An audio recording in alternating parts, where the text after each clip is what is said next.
Chào các bạn, hôm nay mình sẽ hướng dẫn các bạn móc cái mẫu đầm hoa tulip. Thì sợi ở đây mình dùng là sợi cô tông như thế này.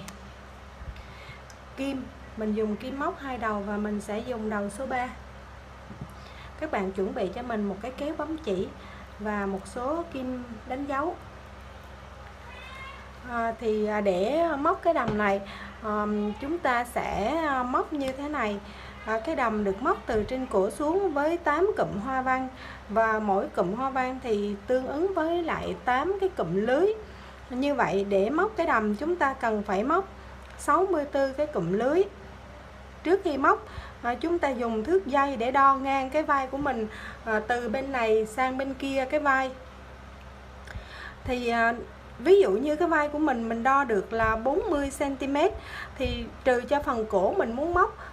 Cái phần cổ là tùy vào các bạn nha.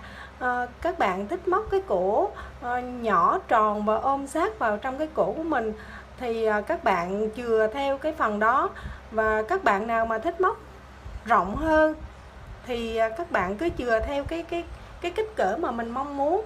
Ở đây mình móc cái kiểu ôm sát cổ thì mình sẽ chừa cái phần cổ của mình là 20 cm. Mình đo từ vai bên này sang vai bên kia thì mình được 40, mình trừ phần cổ ở giữa là 20 thì mỗi bên mình sẽ còn là 10 cm. Thì khi mà đã móc xong được cái phần cổ thì các bạn sẽ đo cái vai của mình. Khi nào mà các bạn móc đủ cái vai là mỗi bên 10 cm, có thể 9 cm cũng được, thì các bạn bắt đầu là sẽ xuống cái vai, xuống cái tay áo các bạn nha. Thì mình nói trước để trong quá trình móc các bạn các bạn đo dễ dàng hơn, không phải đến lúc mà ra thân áo, ra tay áo thì mình mới đo, thì nó sẽ đôi khi nó sẽ làm cho các bạn lúng túng. Thì mình sẽ dùng cái sợi lớn hơn cái sợi mà mình muốn móc để móc mẫu cho các bạn nhìn cho dễ. Để bắt đầu, các bạn móc cho mình các bạn tạo cho mình một vòng tròn ma thuật. Trong vòng tròn ma thuật này các bạn móc cho mình 3 mũi bính. 1 2 3. Sau khi các bạn móc được 3 mũi bính vào trong vòng tròn ma thuật này, các bạn đâm kim vào trong vòng tròn này, lấy lên cho mình một mũi móc kép. Sau khi các bạn đã móc được 3 mũi bính và một mũi kép vào trong vòng tròn ma thuật, các bạn dùng tay siết chặt cái sợi chỉ thừa này lại để khóa cái vòng tròn ma thuật lại. Chúng ta đã có được cái cụm lưới đầu tiên. Để bắt đầu cái cụm lưới thứ hai, các bạn lên cho mình 3 bính. 1 2 3 bính. Sau khi đã lên 3 bính, các bạn lấy sợi đâm kim vào trong cái chân của 3 mũi bính và mũi kép mà chúng ta đã vừa tạo ở hàng dưới, đâm vào đây các bạn nha. Và lấy sợi móc tiếp cho mình một mũi kép nữa. Có nghĩa là cái hàng này chúng ta sẽ móc 64 cái cụm lưới như thế này, và một cái cụm lưới như thế này thì sẽ được tạo bởi 3 mũi bính và một mũi kép. Ở đây mình cũng nói thêm, nếu như các bạn thích cái cổ áo của chúng ta nó rộng thì các bạn sau khi đã lấy được 3 mũi bính, các bạn đâm kim và kéo sợi, thì các bạn kéo cái sợi này nó dài một tí, nó bằng với cái chiều dài của 3 mũi bính này. Sau đó chúng ta mới đâm kim và kéo sợi qua để kết thúc cái mũi kép. Thì cái chân của cái mũi kép của chúng ta nó dài, nó tạo độ dài cho cái cụm lưới này và nó sẽ làm rộng cái cổ áo của chúng ta ra. Còn đối với các bạn mà thích cái cổ áo nó nhỏ, nó ôm vào trong cổ, thì sau khi các bạn đâm kim vào đây và kéo sợi, thì các bạn không kéo sợi lên cao mà các bạn để sợi ở dưới thấp này và các bạn kéo sợi liền, thì cái mũi của chúng ta nó sẽ ngắn lại. cái cụm lưới này nó ngắn lại thì nó sẽ làm cho cái độ dài của cái cổ áo chúng ta nó ngắn lại. Cứ như thế các bạn móc cho mình 64 cái cụm lưới như thế này. 1 2 3 4 5. Các bạn móc đủ 64 cụm nha. Ở đây vì mình móc mẫu cho các bạn xem cho nó dễ quan sát, thành thử ra mình không có móc đủ 64 cái cụm lưới, mình chỉ móc một nửa cái số cụm lưới cần thiết thôi. Các bạn sau khi đã móc đủ 64 cụm lưới, các bạn đâm kim vào trong cái chân của cái vòng tròn ma thuật mà lúc chúng ta đã khóa mũi đó. Các bạn móc cho mình một mũi dời nha, một mũi dời. Rồi sau khi các bạn đã đâm kim vào đây và móc cho mình một mũi dời thì các bạn dời thêm cho mình một mũi nữa để cho cái kim của chúng ta nó vào ở trong cái chính giữa của cái lỗ rỗng này. Thì sau khi đâm kim vào để dời cái mũi của chúng ta nó vào trong cái lỗ rỗng này rồi, các bạn lên cho mình một mũi bính. Sau đó đâm kim xuống cái lỗ rỗng, móc cho mình một mũi đơn. Sau khi đã móc được một mũi đơn, các bạn lên cho mình 3 bính. 3 bính các bạn nha. Rồi các bạn đâm kim vào cái lỗ rỗng tiếp theo của cái cụm lưới tiếp theo này, các bạn móc cho mình một mũi đơn. Tiếp tục 1 2 3 bính và đâm kim vào cái lỗ rỗng tiếp theo, móc cho mình một đơn. 1 2 3 bính và đâm vào lỗ rỗng tiếp theo, móc cho mình một đơn.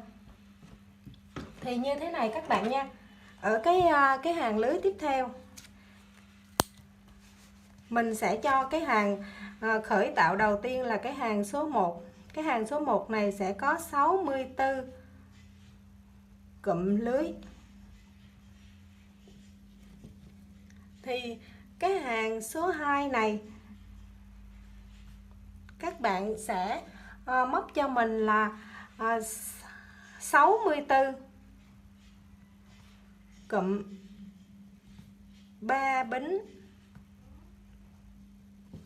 một đơn.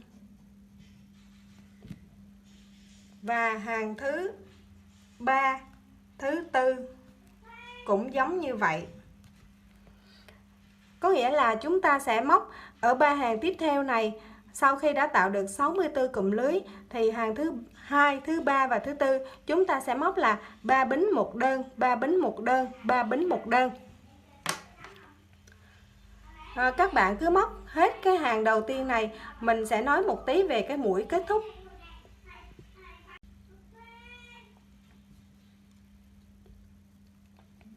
Thì đây là cái 3 bính cuối cùng để kết thúc cái vòng thứ hai này. Các bạn cùng quan sát với mình nha.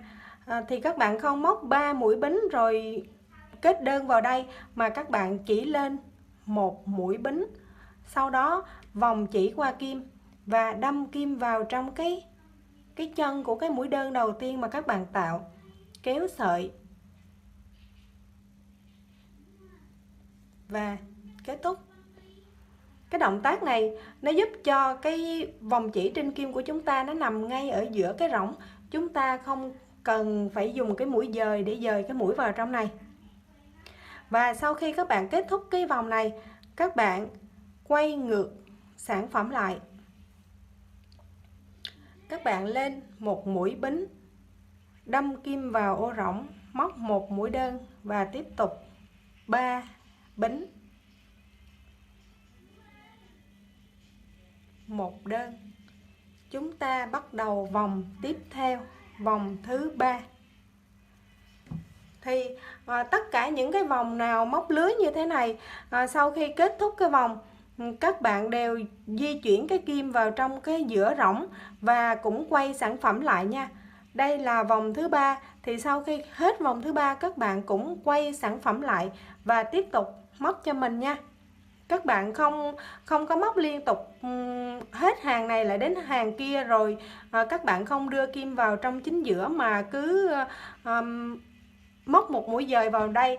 Thì ví dụ như thế này, Ví dụ như ở đây, khi kết thúc cái hàng đầu tiên này, cái hàng lưới đầu tiên là cái hàng thứ hai của cái cổ áo, các bạn lên 3 bính, sau đó đâm vào cái mũi dời ở đây, thì bắt buộc các bạn phải dời cái kim vào trong chính giữa như thế này. Chỗ này nó sẽ làm cho cái cổ áo của chúng ta nó cứng. Chúng ta sẽ phát hiện liền đây là cái mối nối. Và thứ hai nữa là cái mũi bắt đầu của chúng ta nó ở đây, và cái mũi kết thúc cái vòng tiếp theo chúng ta nó đã bị lệch. Nhưng nếu như các bạn móc theo cái cách của mình, các bạn chỉ lên một bính ở đây và đâm kim kéo sợi như thế này, thì cái mũi bắt đầu và mũi kết thúc của chúng ta nó luôn luôn nằm trên một cái trục thẳng. Sau đó các bạn xoay cái sản phẩm và tiếp tục, thì cái mũi bắt đầu của chúng ta nó vẫn nằm trên cái trục thẳng này. Nó chỉ có một cái mối nối duy nhất, nó không có chạy lung tung cái mối nối của mình đi. Các bạn cứ thế móc cho mình hàng thứ hai, thứ ba và thứ tư là 6 cụm, 3 bính, 1 đơn.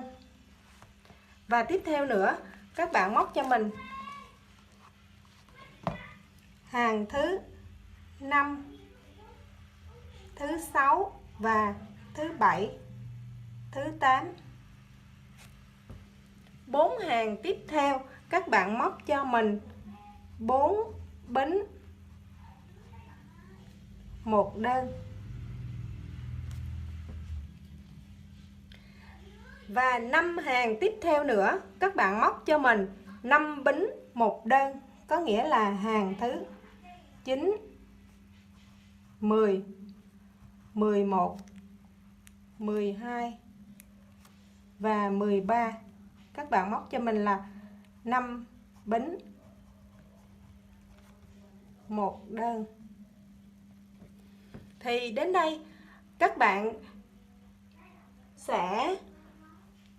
cứ móc đến đây đi nha. Sau khi đến đây rồi, đến cái hàng số 13 này rồi thì mình sẽ nói tiếp với các bạn.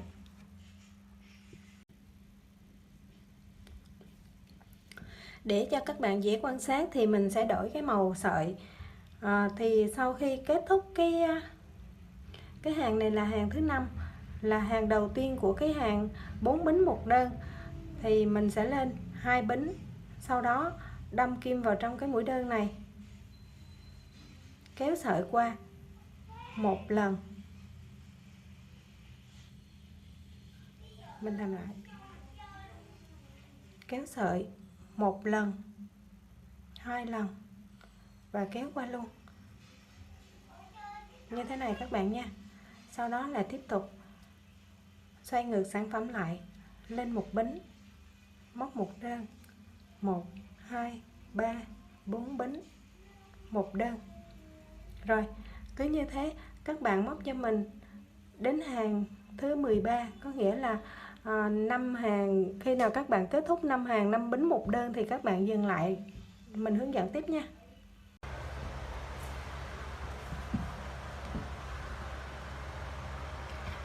Thì đây là cái mũi móc cuối cùng của cái hàng 5 mũi bính và 1 mũi đơn. Mình sẽ lên 3 bính, sau đó mình sẽ đâm kim vào trong cái mũi đơn đầu tiên này, kéo sợi 1 lần, 2 lần và kéo qua luôn.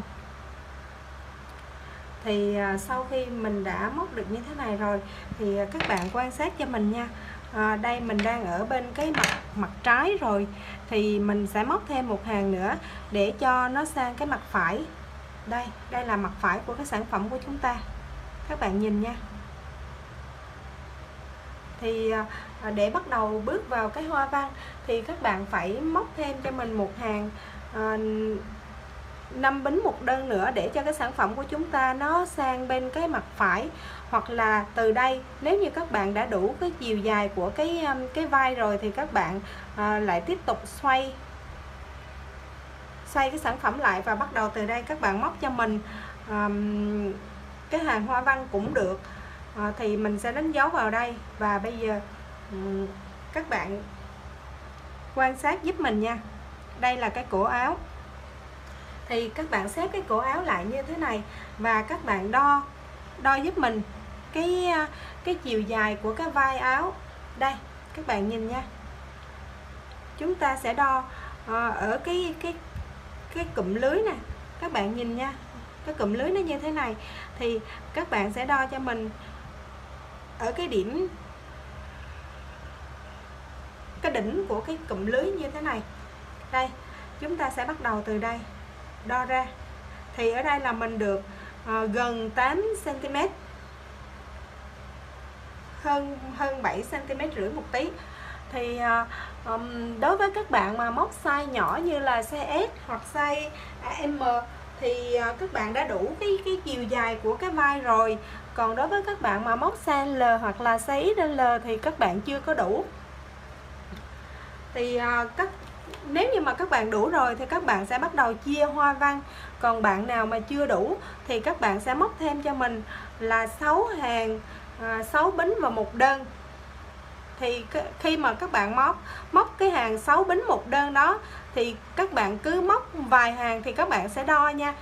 Ví dụ như chúng ta có thể móc được là 6 hàng 6 bính một đơn, nhưng các bạn móc 3 hàng thì đã đủ cái chiều và dài của cái vai của chúng ta rồi, đã đủ cái rộng vai rồi thì các bạn sẽ dừng lại để chúng ta chia hoa văn và đi xuống thân áo. Không nhất thiết phải móc đủ là 6 hàng 6 bính một đơn các bạn nha. Như thế này. Bây giờ vì cái này là mình chỉ móc mẫu cho các bạn xem thôi, cho nên mình sẽ dừng lại ở đây và sẽ chia luôn cái hoa văn cho các bạn nha. Thì chúng ta có 8 cụm lưới như thế này thì sẽ được một cụm hoa văn. Đây là cái chân lưới đầu tiên, mình sẽ cho nó là 1 2 3 4 5 6 7 8. Mình sẽ đánh dấu vào đây. Đây là 8. Thì đây sẽ là cái hoa văn bắt đầu của cái tiếp theo. 1 2 3 4 5 6 7 và 8. Mình sẽ đánh dấu vào cái hoa văn tiếp theo này. 1 2 3 4 5 6 7 8. Thì mình sẽ đánh dấu vào đây.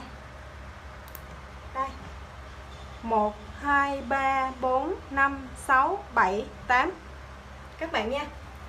Rồi, bây giờ mình sẽ móc cho các bạn xem cái hoa văn đầu tiên của chúng ta mình sẽ móc như thế nào. Đây. Sau khi các bạn đã xác định được cái mặt phải của sản phẩm thì ngay cái chân đầu tiên, ngay cái ô rỗng đầu tiên của cái cụm lưới này, các bạn lên cho mình 1 2 3 bính. 3 bính này sẽ tượng trưng cho một mũi kép. Sau đó các bạn thêm cho mình 2 bính nữa.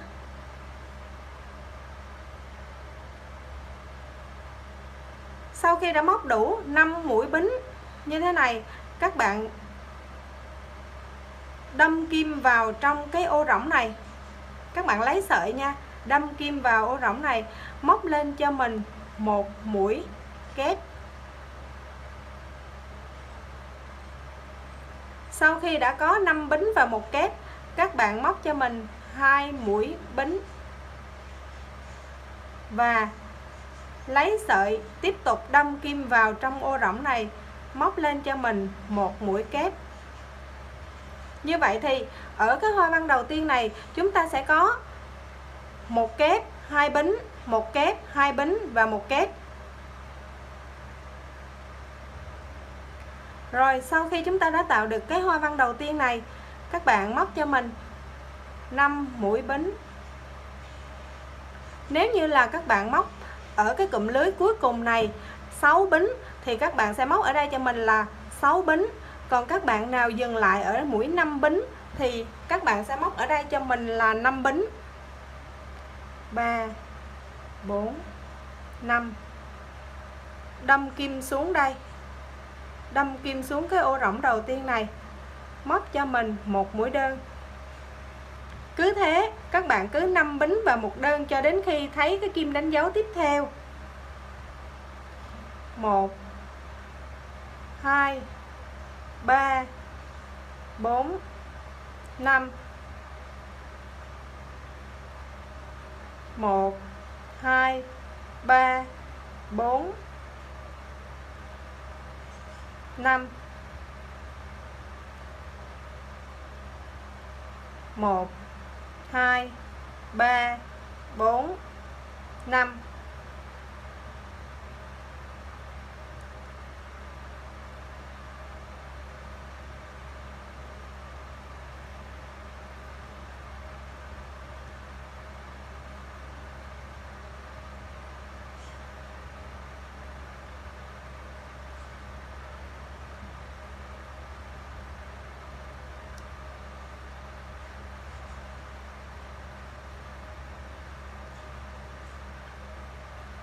Khi đã thấy cái kim đánh dấu tiếp theo này, các bạn vẫn lên cho mình 5 bính hoặc 6 bính.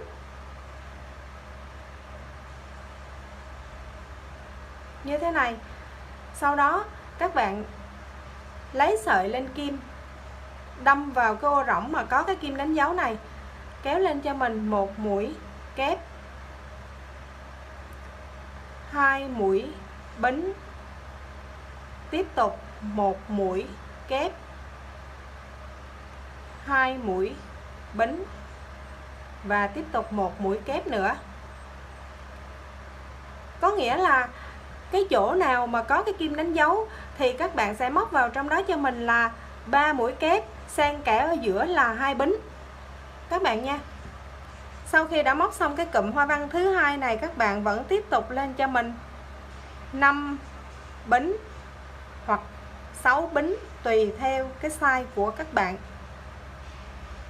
Và cứ tiếp tục như thế, các bạn móc hết đến gặp cái mũi hoa văn đầu tiên mình tạo này.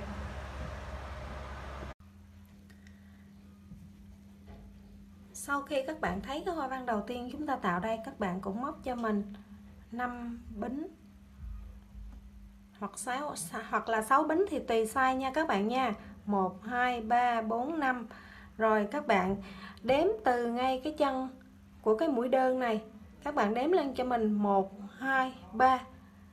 Các bạn đâm kim vào trong cái mũi bính thứ ba này, các bạn móc cho mình một mũi dời.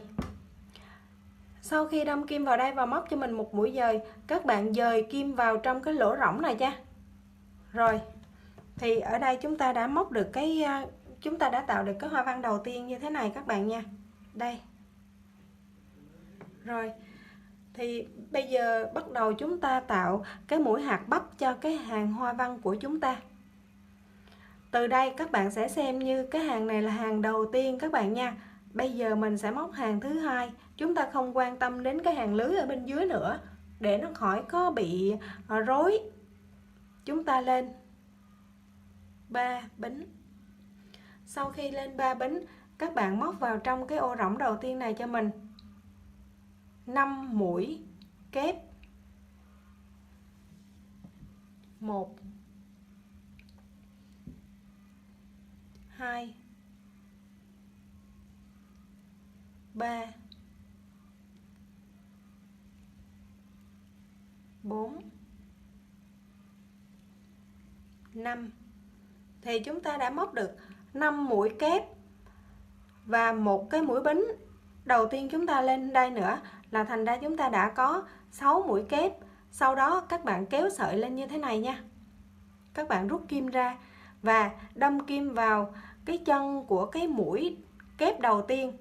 Đối với cái hạt bắp đầu tiên này thì chúng ta sẽ đâm vào trong cái mũi bính thứ ba. Sau đó kéo sợi thì chúng ta đã được một cái mũi hạt bắp như thế này.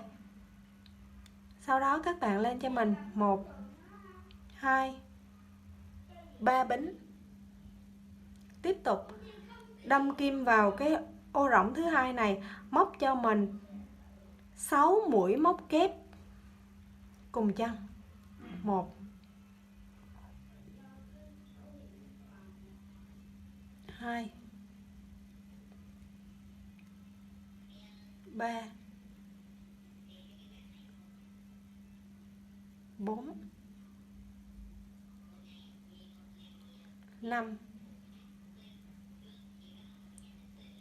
6. Các bạn cũng kéo sợi lên và bỏ kim ra, sau đó đâm kim vào trong cái mũi kép đầu tiên, sau đó kéo sợi, rút sợi. Chúng ta được 2 mũi hạt bắp nằm trên hoa văn như thế này. Sau khi tạo xong 2 mũi hạt bắp như thế này, các bạn cũng móc cho mình 5 bính hoặc 6 bính tùy theo size của các bạn.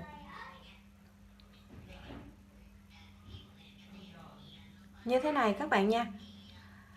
Thì mình quy ước luôn là cái hàng nào mà các bạn có cái mũi hạt bắp, các bạn tạo mũi hạt bắp thì các bạn sẽ đâm kim vào trong cái dây bính đầu tiên chúng ta được nhìn thấy, và hàng nào có hạt bắp thì hàng đó chúng ta sẽ tạo mũi bông dâu ngay chỗ cái mũi đơn 3, tạo bông dâu.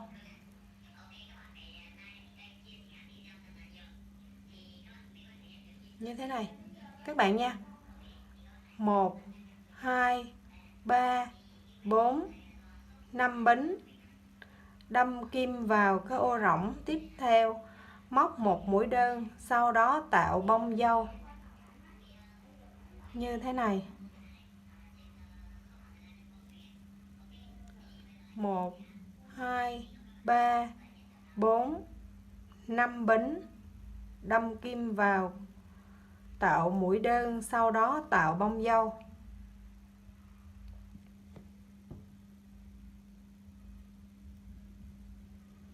Một, 2, 3, 4, 5 mũi đơn, bông dâu. 1 2 3 4 5 mũi đơn, bông dâu. 1 2 3 4 5 mũi đơn, bông dâu.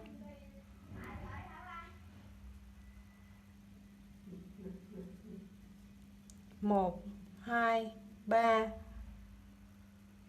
4 5 mũi đơn, bông dâu. 1 2 3 4 5.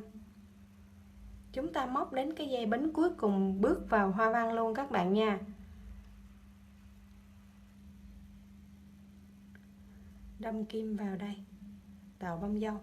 Rồi 1 2 3 4 5 bính, đâm kim vào trong cái ô rỗng đầu tiên là cái mũi, 2 mũi bính ở giữa hai chân kép, móc cho mình 6 mũi kép chung chân để chúng ta tạo cái mũi hạt bắp.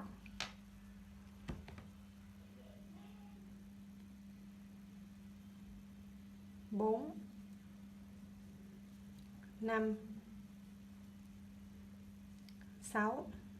Cũng kéo sợi lên, rút kim ra, đâm kim vào trong cái ô đầu tiên của cái mũi kép đầu tiên, kéo sợi, sau đó 1 2 3 bính, đâm kim vào cái ô rỗng tiếp theo, móc 6 mũi kép.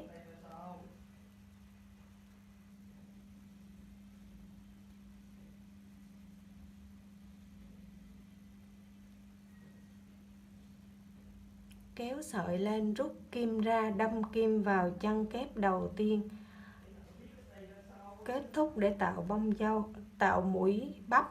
Sau đó lên 5 bính, đâm kim vào cái dây bính đầu tiên chúng ta nhìn thấy, móc một mũi đơn, lên 3 bính, kéo sợi dời để móc mũi bông dâu. Cứ như thế các bạn móc hết cái hàng hoa văn này cho mình nha. Và đây, các bạn nhìn đây nha.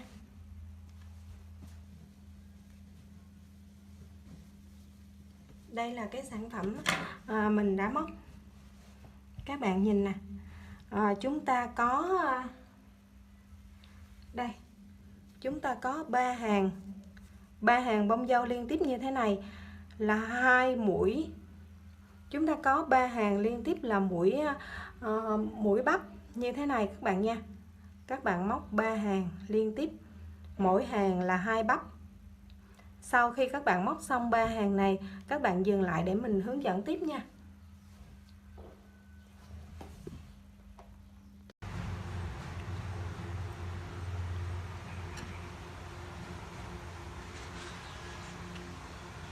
Sau khi các bạn móc 2 hàng 5 bắp như thế này thì bây giờ mình sẽ hướng dẫn các bạn chúng ta chiết nách. Thì ở đây có 2 cách để chiết nách. Mình sẽ đánh dấu khác nhau như thế này. Ở đây mình đánh dấu 2 cái dây sợi khác màu. Còn ở đây thì mình sẽ đánh dấu bằng kim đánh dấu. Thì cái đoạn mà đánh dấu bằng kim đánh dấu này mình sẽ chiết cho những người nào mà có size S hoặc size M, có nghĩa là size nhỏ, thì mình sẽ chiết cách khác. Còn các bạn nào mà size lớn như là size L hoặc là XL, hoặc là những các bạn mà có cái bắp tay nó lớn á, thì mình sẽ chiết khác. Tùy theo cái size các bạn móc mà các bạn sẽ làm theo cái hướng dẫn của mình nha. Thì khi chúng ta bắt đầu chiết nách, các bạn đánh dấu cho mình như thế này. Ở đây chúng ta có 3 cái hoa văn. Thì 3 hoa văn này chúng ta sẽ đánh dấu 2 đầu, cái ở giữa là nó sẽ nằm trên cái vai của mình. Nó như thế này đây. Nó sẽ nằm trên cái vai.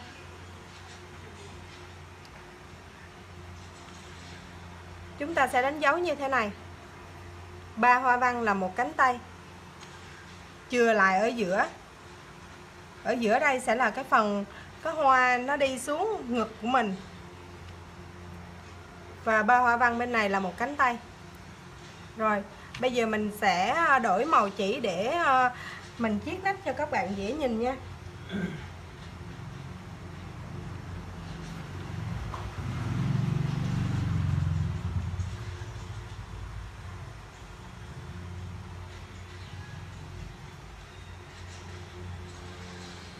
Sau khi đã móc xong hai hàng 5 bắp, chúng ta vẫn lên ở đây là 5 mũi bính. Sau đó cũng tạo cho một chân bắp. 1 2 3. Ở đây chúng ta giữ nguyên là 5 chân bắp nên chúng ta không có thêm hàng chân bắp nữa nha. Các bạn chỉ lên đủ 5 chân thôi. Đâm vào trong cái lỗ rỗng của 5 cái mũi bắp ở phía trên. Chúng ta sẽ móc 5 cái chân bắp tiếp theo ở phía dưới và cách nhau là 3 mũi bính.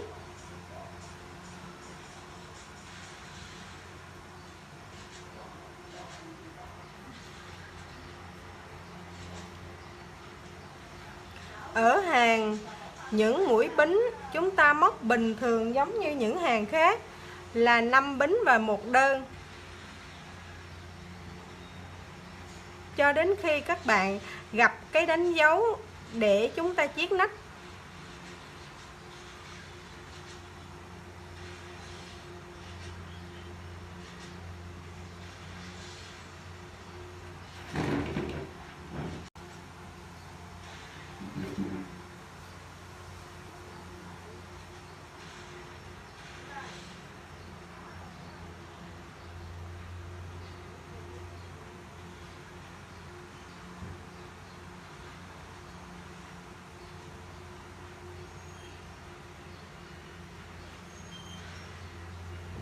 Đây chúng ta đã gặp cái kim đánh dấu để chuẩn bị chúng ta chiết nách. Thì ở cái mũi bắp đầu tiên của cái hàng mà chúng ta sẽ chiết nách, các bạn vẫn lên cái chân bắp bình thường. vẫn một kép 2 bính và một kép chân bắp bình thường, sau đó vẫn lên 3 bính. Ở cái hạt bắp thứ hai này các bạn đâm kim vào, các bạn lấy sợi nha, đâm kim vào cái chân rỗng của hạt bắp. Các bạn đừng kéo sợi vội nha. Sau đó các bạn vòng qua bên này thì các bạn cũng thấy ở đây có kim đánh dấu, chúng ta chừa rồi đây. Đây mình vòng qua đây. Các bạn đồng thời đâm kim vào cả hai cái ô rỗng của hạt bắp bên này và hạt bắp bên kia. Các bạn kéo sợi lên lấy cho mình một mũi kép. Sau đó các bạn 2 bính và tiếp tục đâm kim vào cả hai ô rỗng của hai hạt bắp. Móc cho mình một mũi kép nữa, có nghĩa là chúng ta đang thu lại bớt một cái hạt bắp. Chúng ta chỉ còn là 3 hạt bắp ngay chỗ cái nách của mình. Sau đó vẫn 3 bính và móc chân bắp bên này bình thường. Đây là cái cách chiết nách dành cho những bạn size nhỏ và bắp tay nhỏ. Đây, như thế này, chúng ta đã ra được cái tay áo. Tay áo của mình đây. Và cái phần chiết nó như thế này. Các bạn ha. Rồi, mình sẽ đi qua cái đoạn bên này để chiết nách dành cho các bạn size lớn. Chúng ta vẫn 5 bính một đơn.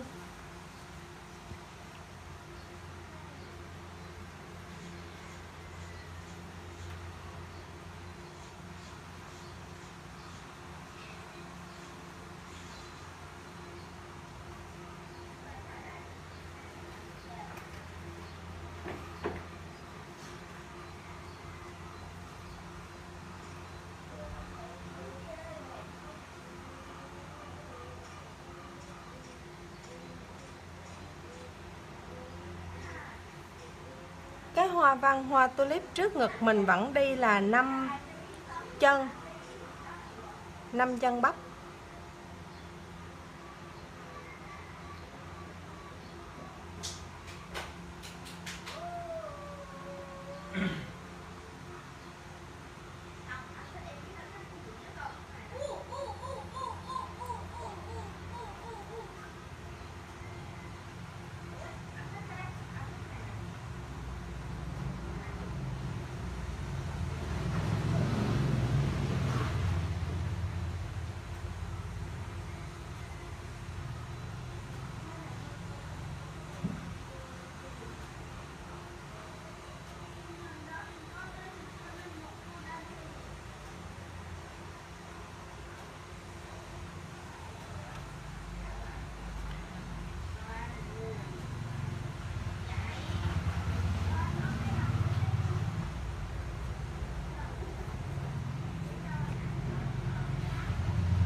Đây, chúng ta đã tới cái chỗ đánh dấu để chiết nách.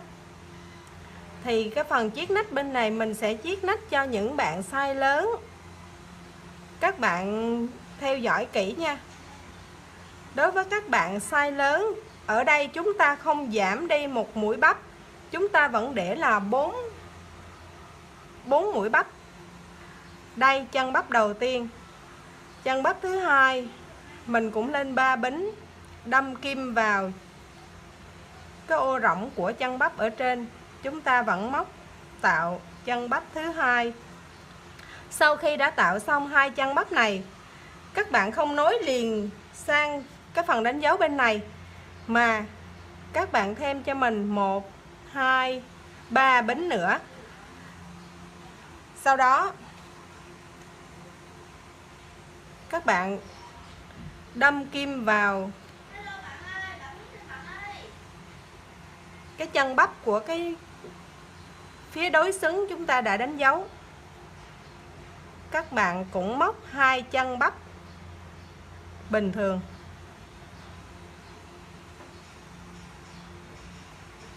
Đây, mình đã nối xong. Thì đối với các bạn mà size lớn và cái bắp tay mình nó hơi to hơn một tí thì các bạn nối như thế này. Ở đây nó giúp cho cái cử động của cái cánh tay của chúng ta nó thoải mái, chúng ta không bị bó sát ngay chỗ cái phần ngực và eo, ngực và cái nách. Đây, mình đã làm xong các bạn ha. Các bạn theo dõi kỹ cái chỗ này rồi chiết nách cho mình nha. Sau khi các bạn chiết xong mình sẽ hướng dẫn các bạn. Từ đây thì các bạn phải xem kỹ chi tiết từng hàng của mình nha. Tại vì khi mà chúng ta chiết nách xong rồi, những cái hàng đầu tiên mà chúng ta đi xuống thân á, thì chúng ta phải cái đường viền đây nè, cái đường này nè, chúng ta phải bóp từ từ. Vì sau khi mà chúng ta đã nâng ngực, gọi là nở ngực á, thì chúng ta đã nở ngực rồi thì chúng ta phải, khi mà nó đi xuống hết cái ngực, chúng ta phải bóp nó lại để cho cái phần eo á, chúng ta tạo cái phần ngấn eo á, cho cái áo của chúng ta nó nhìn nó đẹp mắt hơn. Khi chúng ta mặc vào thì nó ôm vào người nó hay hơn ha.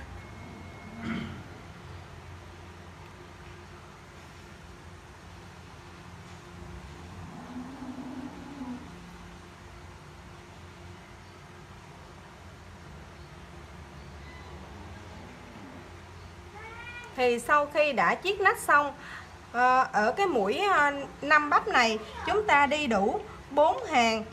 Chúng ta không thay đổi gì ở chỗ cái phần hoa văn trước ngực nữa. Chúng ta bắt đầu thay đổi ở cái phần nách.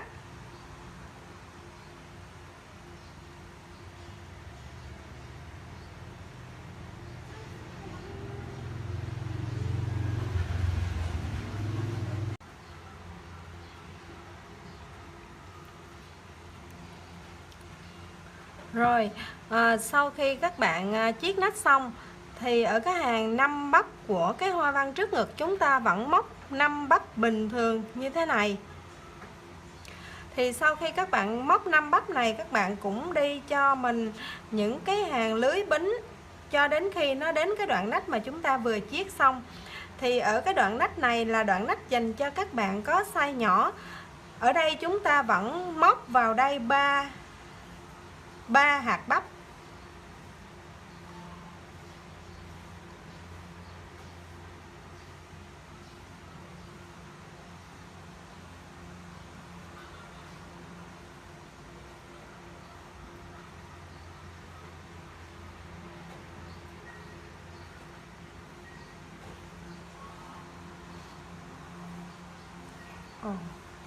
Mình nhầm, mình chưa lên bính ở đây. 1, 2, 3, 4, 5 bính.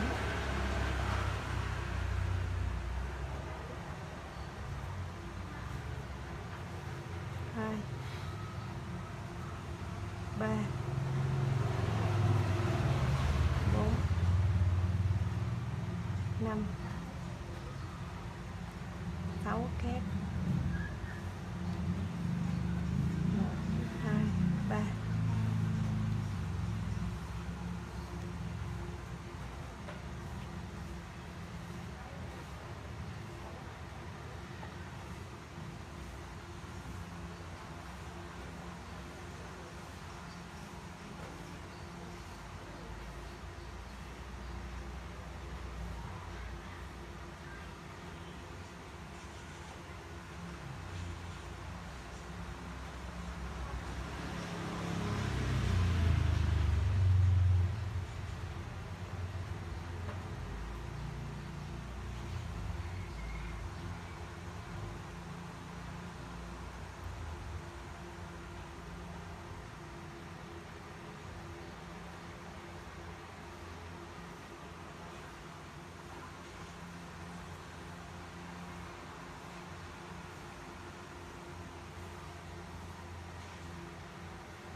Đây, chúng ta vẫn móc những cái mũi hạt bắp như thế này.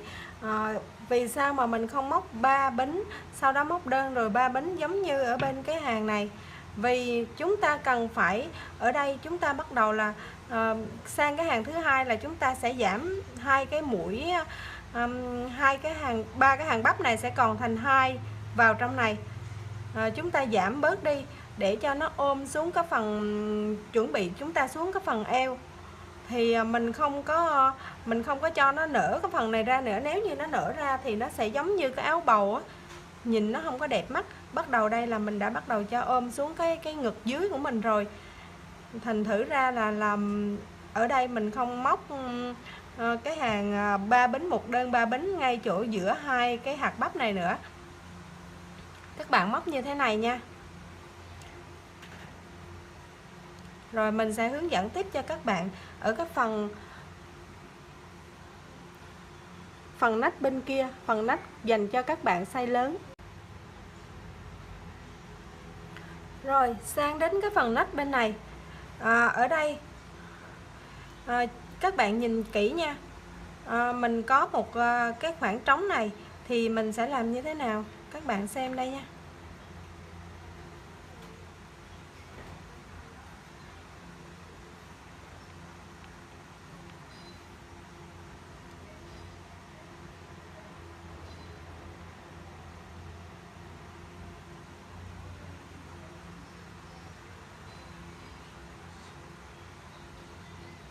Một, hai, ba. Chúng ta móc 3 bính, sau đó móc hạt bắp thứ hai.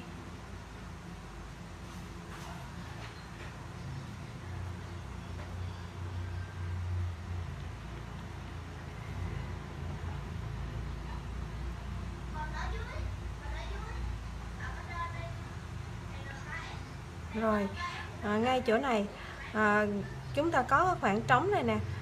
Các bạn móc 3 bính, sau đó mình móc một đơn xuống đây, sau rồi 3 bính, một đơn.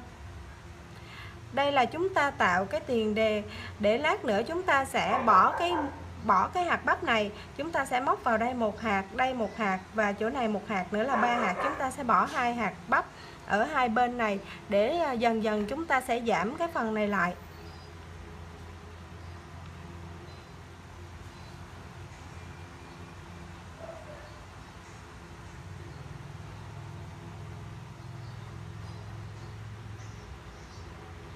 Đây. Mình nhầm. Mình đang móc hàng bắp.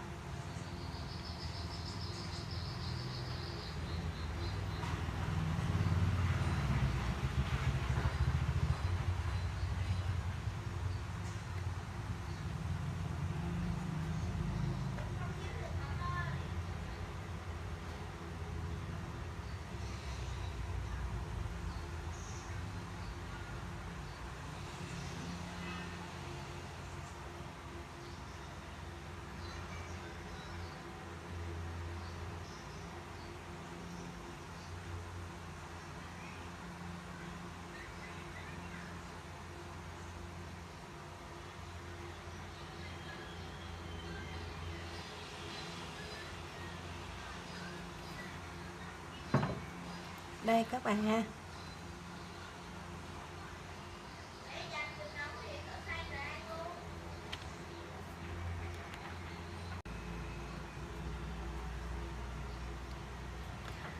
Đây là hàng thứ ba của cái phần chiết nách.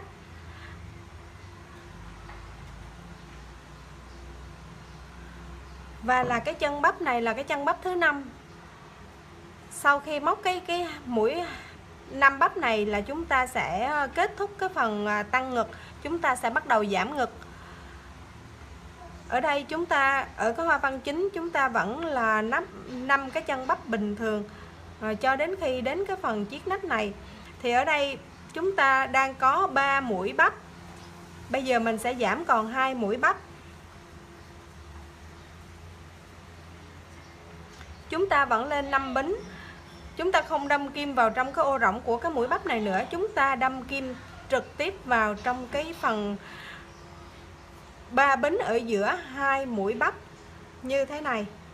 Chúng ta đâm kim vào đây luôn các bạn nha. Sau đó vẫn là 3 bính và đâm kim vào.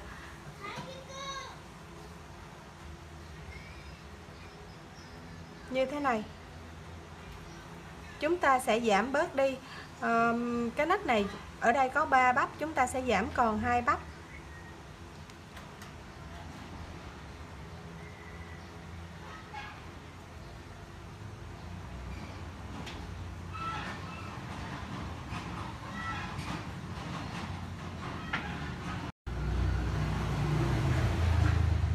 Và đối với phần nách bên này, hiện tại chúng ta đang có là 4 mũi hạt bắp. Bây giờ chúng ta sẽ giảm, chúng ta sẽ cho vào cái ô rỗng này 1 mũi bắp, ở đây 1 mũi và ở đây 1 mũi. 4 mũi này chúng ta sẽ giảm còn 3.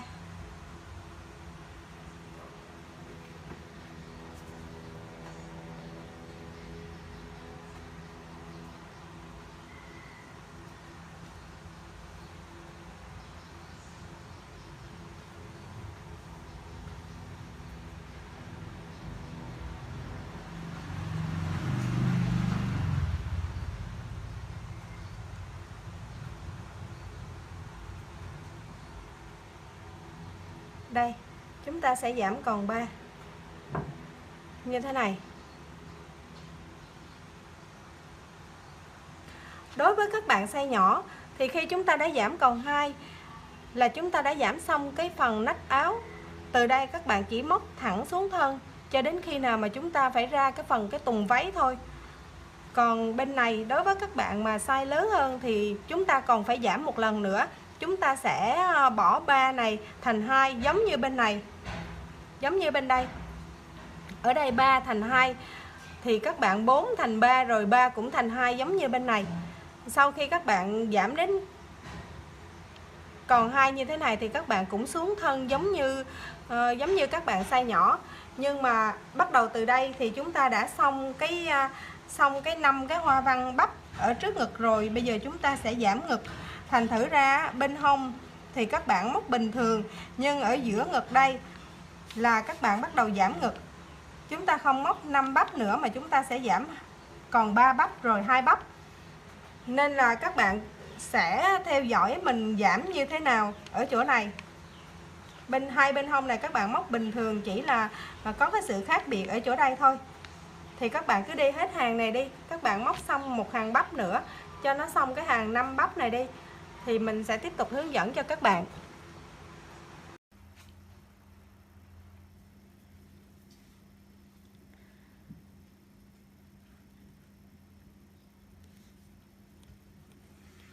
Đây là 5 mũi bính cuối cùng của cái vòng hạt bắp đầu tiên. Sau khi móc đến cái mũi cuối cùng này, các bạn nhìn rõ. Ở đây nó có một cái lỗ rỗng ở bên trong cái mũi hạt bắp. Các bạn đâm kim vào trong cái ô rỗng này, kéo sợi, móc cho mình một mũi dời. Sau khi móc xong mũi dời, các bạn móc hàng tiếp theo 2, 3, 4, 5 bính, đâm kim lại xuống cái ô rỗng của cái mũi bắp này, đâm kim xuống đây, kéo lên sợi, móc cho mình một mũi kép. Đây là cái mũi tạo cái chân cho cái mũi hạt bắp. Ở đây chúng ta tạo cái chân đầu tiên, đây là chân thứ hai. Sau khi tạo xong 5 bính và một kép vào cái ô rỗng của cái mũi bắp đầu tiên, các bạn lên cho mình 3 bính. Sau đó các bạn đâm kim vào trong cái dây 3 bính phía dưới nè, móc cho mình một mũi đơn. Sau đó lại 3 bính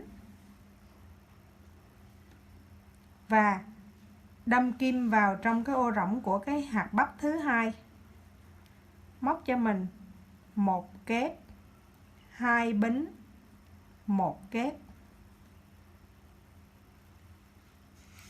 Đây, cái hoa văn của chúng ta nó sẽ như thế này. Sau đó các bạn lên cho mình 5 bính. 1 2 3 4 5 bính. Sau khi lên 5 bính rồi thì cái mũi nào, cái hàng nào chúng ta móc cái chân của mũi hạt bắp thì cái dây bính đầu tiên này chúng ta bỏ. Chúng ta chỉ móc mũi đơn vào trong giữa hai cái mũi bông dâu này. Chúng ta bỏ cái hàng bính đầu tiên này, chúng ta móc một mũi đơn vào trong cái hàng lưới thứ hai ở giữa hai cái bông dâu. 1 2 3 4 5. Đâm kim vào trong giữa hàng lưới, móc một mũi đơn. 1 2 3 4 5. Một mũi đơn. 1 2 3 4 5. Một mũi đơn. 1 2 3 4 5. Một mũi đơn.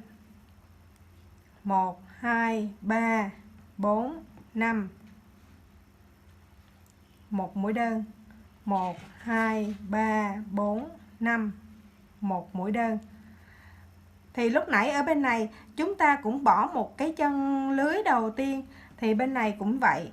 Khi mà đến cái mũi hạt bắp thì chúng ta bỏ cái chân lưới này đi. Bỏ hai cái chân lưới ở hai bên cái sát mí của cái hạt bắp. 1 2 3 4 5.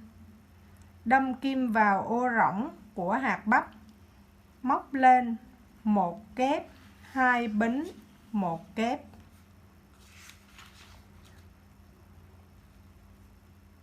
Sau đó 3 bính. Đâm kim vào cái dây lưới 3 bính ở dưới này. Móc một đơn. 1 2 3 bính tiếp theo. Đâm kim vào ô rỗng của mũi hạt bắp. Móc một kép, hai bính, một kép. 1 2 3 4 5. Đâm kim vào đây, một mũi đơn. 1 2 3 4 5. Cứ như thế các bạn móc hết cái hàng này cho mình. Sau đó các bạn móc một mũi, một cái hàng hạt bắp giống như cái hàng thứ hai này nữa. Giống như cái hàng hạt bắp thứ hai này nữa.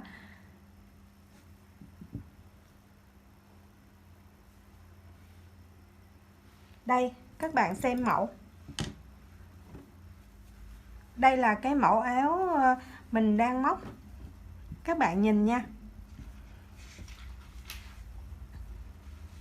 Thì ở đây chúng ta sẽ có 1 2 3 hàng hạt bắp liên tiếp. Đây. 1 2 3 hàng bắp liên tiếp nhau. Bây giờ các bạn móc cho mình hàng đầu tiên các bạn đã móc xong, chân của hàng hạt bắp thứ hai các bạn đã móc xong.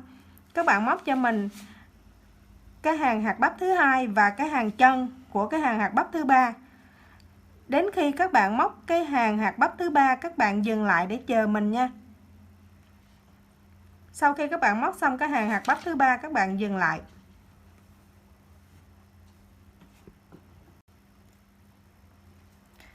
Đây, 1 2 3 4 5. Mình đã móc xong 3 hàng hạt bắp như thế này. Sau khi móc xong 3 hàng hạt bắp như thế này, các bạn dùng kim đánh dấu vào đây giúp mình nha. Rồi, chúng ta trải cái sản phẩm của chúng ta ra. Đây là cái mẫu mình móc để cho các bạn dễ quan sát, dễ theo dõi. Nên ở đây mình chỉ móc là 1, 2, 3 và 4 hoa văn. Nhưng các bạn móc là các bạn có tổng cộng là 8 cái hoa văn. Thì các bạn gập đôi cái sản phẩm này lại. Ngay chỗ cái chân mà mình đánh dấu đây là cái mũi đầu tiên đây. Thì cái này nó sẽ là ở phần lưng của chúng ta. Cái hoa văn này nó sẽ đi xuống thẳng cái thân trước, thân sau và thân trước. Thì để cho cái mối nối này mình giấu ra phía sau cho nó đẹp, thì này sẽ là phần lưng của chúng ta. Và cái đối xứng với nó sẽ là cái phần ngực của chúng ta. Cái hoa văn này nó sẽ đi thẳng xuống cái ngực của chúng ta. Các bạn đánh dấu nha. Lấy hai cái hoa văn đối xứng với nhau, đánh dấu nó, và chúng ta bây giờ sẽ bắt đầu móc xuống cái hoa văn ngay trước ngực như thế này. Thì khi chia như thế này thì sản phẩm của các bạn bên này sẽ dư ra là 3 cụm hoa văn và bên này sẽ dư ra 3 cụm hoa văn. Mỗi bên là 3 cụm, là hai bên là 6 cụm, và 2 cụm phía trước ngực và sau lưng nữa là thành ra các bạn đủ 8 cụm hoa văn nha.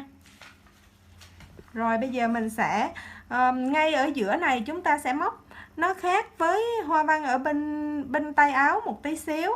Đây là hoa văn ở phía sau lưng. Các bạn chú ý nha. 2, 3, 4, 5. Chúng ta vẫn đâm kim vào trong cái ô rỗng này. Móc lên cho mình một mũi kép. Đây là cái chân đầu tiên của mũi hạt bắp. Sau đó các bạn lên 3 bính.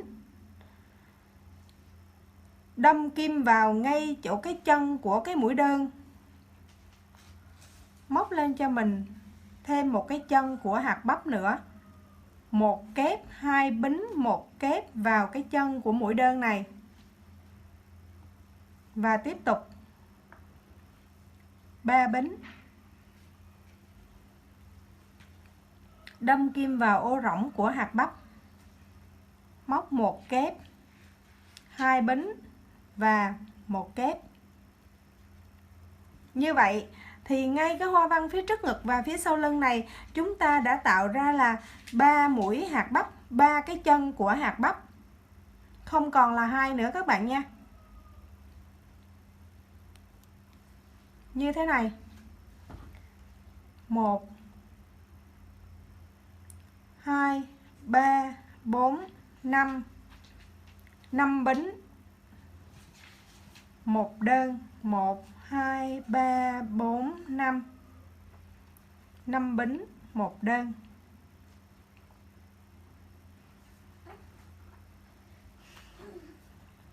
Một, hai, ba, bốn, 5.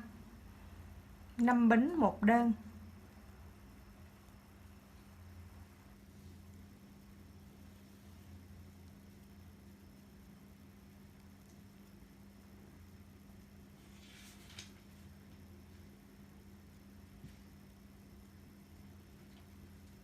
Thì đến đây, đây là cái hoa văn mà nó sẽ nằm bên cánh tay. Chúng ta giữ nguyên cái cách móc như thế này, đi thẳng xuống cả một cái quá trình. Chúng ta không thay đổi ở hai bên hông này nha các bạn nha.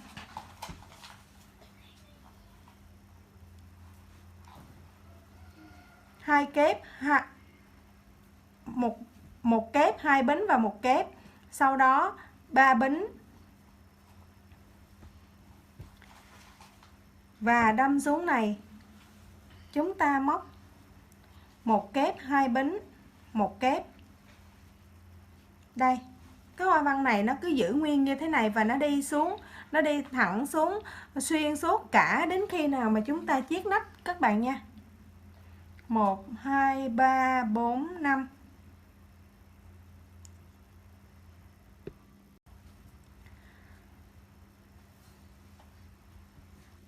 Năm mũi bính cuối cùng, chúng ta cũng đếm chân.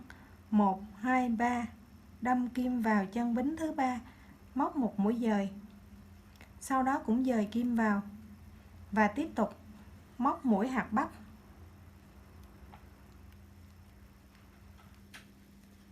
3 4 5 6 1 2 3, một mũi đơn. 1 2 3, mũi hạt bắp thứ 2.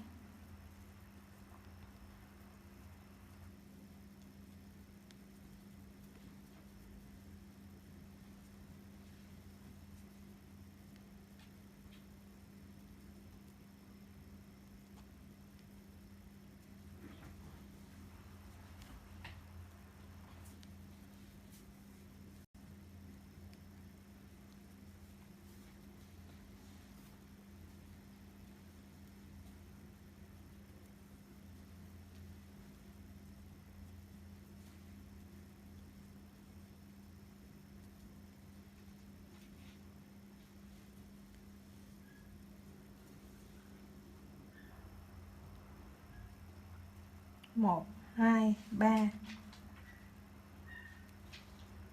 4 5.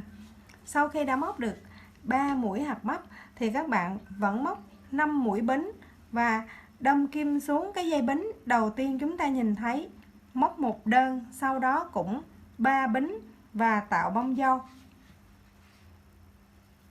Cũng giống như những hàng trên này, các bạn móc cho mình như thế này, móc đến hết cái hàng này. Đây các bạn xem, nó sẽ khác với cái hoa văn ở ngay cái tay áo các bạn nha.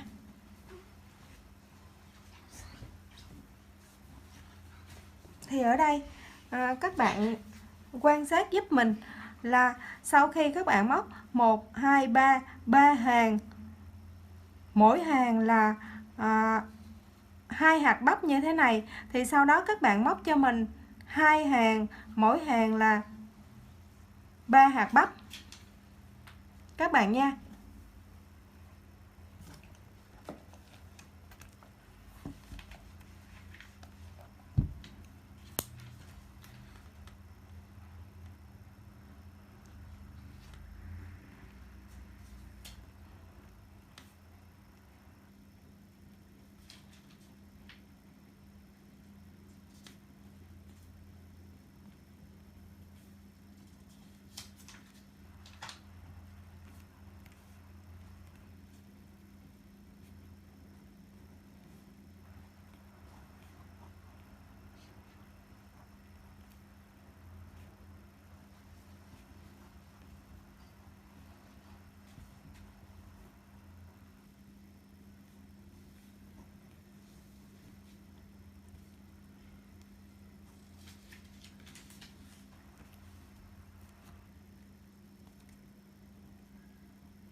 Móc như được chỗ áo này không còn mà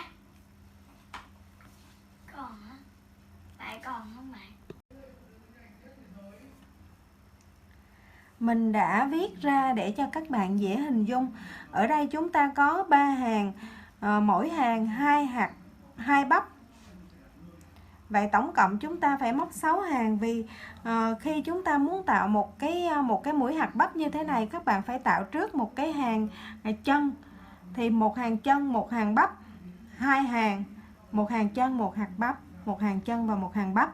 Các bạn tạo 3 hàng này, sau đó mình mới đi vào cái hoa văn ở giữa ngực. Thì sau khi các bạn móc xong 3 hàng 2 bắp thì các bạn móc cho mình là 2 hàng 3 bắp. 2 hàng 3 bắp như thế này các bạn nha. Đây là 2 hàng 3 bắp. 1 hàng, 2 hàng.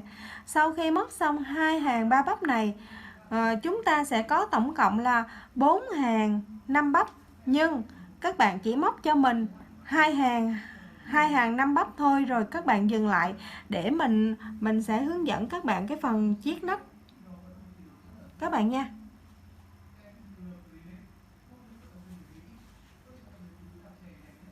Thì ở đây vì mình móc mẫu cho các bạn dễ quan sát, cho nên mình sẽ bỏ bớt đi một hàng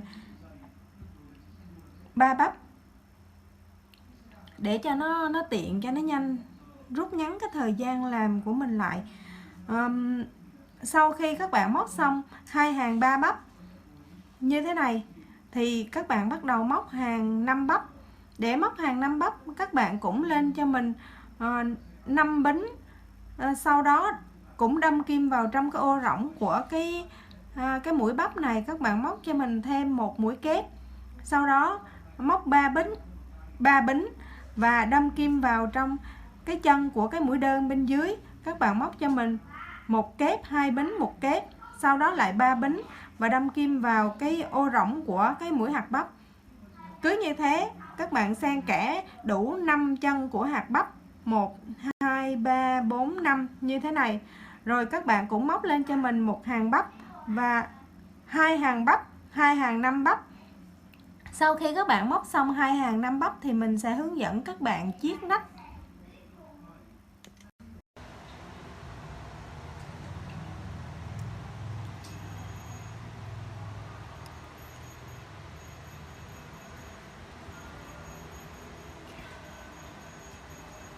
Rồi sau khi các bạn móc xong cái hàng cuối cùng của cái mũi 5 bắp cuối cùng này, ở cái dây bính cuối cùng này các bạn không móc 5 bính rồi đâm kim vào cái chân rỗng này nữa, mà các bạn móc 2 bính, sau đó các bạn vòng chỉ qua kim, đâm kim vào trong ô rỗng, kéo sợi 1 lần 2 lần, sau đó kéo sợi qua luôn. Chúng ta dời kim qua chính giữa của cái hàng lưới để bắt đầu chúng ta sẽ giảm cái hàng bắp ở đây. Sau đó các bạn lên cho mình 1 2 3 mũi bính, 4 mũi, 5 mũi. Chúng ta lên 5 mũi bính. Sau đó các bạn bỏ cái chân này đi. Các bạn bỏ chân này và chúng ta đâm kim, bỏ luôn cả cái mũi đơn này các bạn nha. Bỏ 1, bỏ 2. Chúng ta đâm kim vào trong cái ô rỗng của cái hạt bắp thứ hai. Bỏ hạt bắp đầu tiên, chúng ta đâm kim vào ô rỗng của cái hạt bắp thứ hai, tạo cho mình một chân bắp như thế này.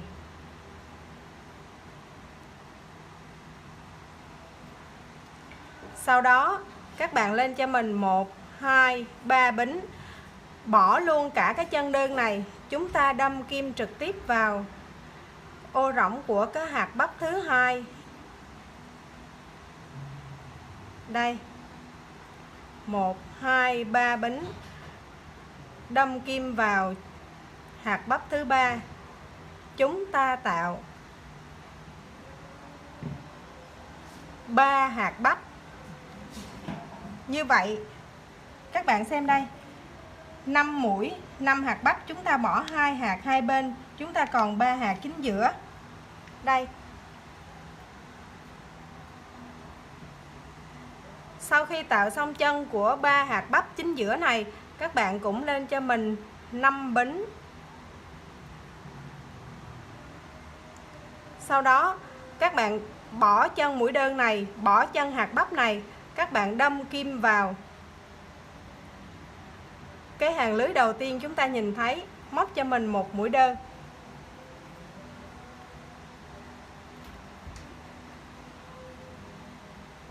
Cứ như vậy các bạn đi cái hàng bính này cho đến khi nó vòng qua đến cái hoa văn tiếp theo của cái hoa tulip. Thì đối với các bạn mà móc size nhỏ, đến đây các bạn chỉ còn có 2 hạt bắp thôi, chúng ta móc bình thường giống như trên. 1 2 3 4 5. 1 2 3 4 5. 1 2 3 4 5. Mình sẽ điều chỉnh một tí xíu chỗ cái viền nách này nha các bạn. Nếu như thích thì điều chỉnh theo mình, còn không thích thì cứ móc như phần cánh tay là 2 mũi hạt bắp cách nhau 3 mũi bính. Vì cái hoa văn này nó sẽ đi suốt dọc theo cái thân áo, nên mình không muốn cho nó đơn điệu như vậy, nó tạo cái ô trống, nó tạo cái ô vuông, nó không có đẹp mắt.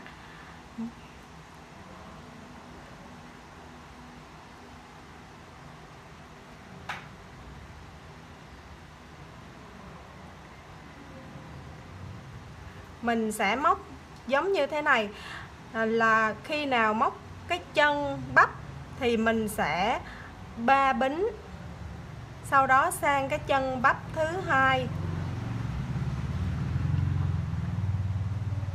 Nhưng khi móc mũi hạt bắp vào cái đường dọc thân này, mình không móc 3 bính nữa, mà mình sẽ móc là 3 bính xong một đơn 3 bính, nó tạo cái đường chữ V như thế này để cho cái phần thân á, nhìn nó đẹp mắt hơn một tí. Đây các bạn nha, cái phần thân mình móc nè, cái áo mẫu của mình móc toàn bộ là 3 bính thì mình thấy nó không có được đẹp mắt lắm. Nhưng đến khi xuống dưới thân dưới nè, mình móc theo cái dạng 3 bính, một đơn 3 bính rồi mới tới hạt bắp tiếp theo, thì mình thấy cái hoa văn này nó giống như là nó giống như con sò á, nhìn thấy nó giống như cái vỏ sò, mình thấy nó đẹp mắt hơn. Cho nên các bạn móc sao cũng được hết, móc 3 bính rồi sang cái hạt bắp thứ hai cũng được, mà móc như thế này cũng được, tùy các bạn lựa chọn nha.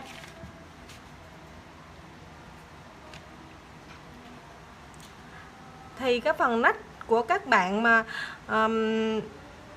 size nhỏ thì các bạn cứ như thế này đi, dọc xuống thân cho đến khi nào mà mình bắt đầu mình móc mình ra cái tùng váy. Còn đối với các bạn mà size lớn thì mình còn sẽ chiết thêm một lần nữa ở đây.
Đây chúng ta đến cái phần nách này rồi, thì ở đây chúng ta sẽ chiết thêm một lần nữa.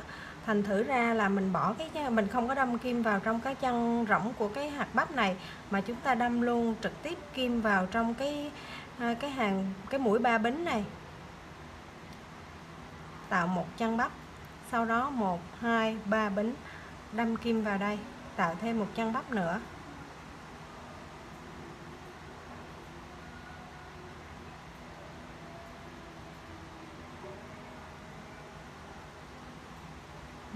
Như thế này là chúng ta vừa bóp cho cái nách của chúng ta nó vừa vặn lại, mà chúng ta vừa là giảm luôn cái phần ngực. Thì mình đã hướng dẫn các bạn sẽ làm 2 hàng 3 bắp như thế này cho mình.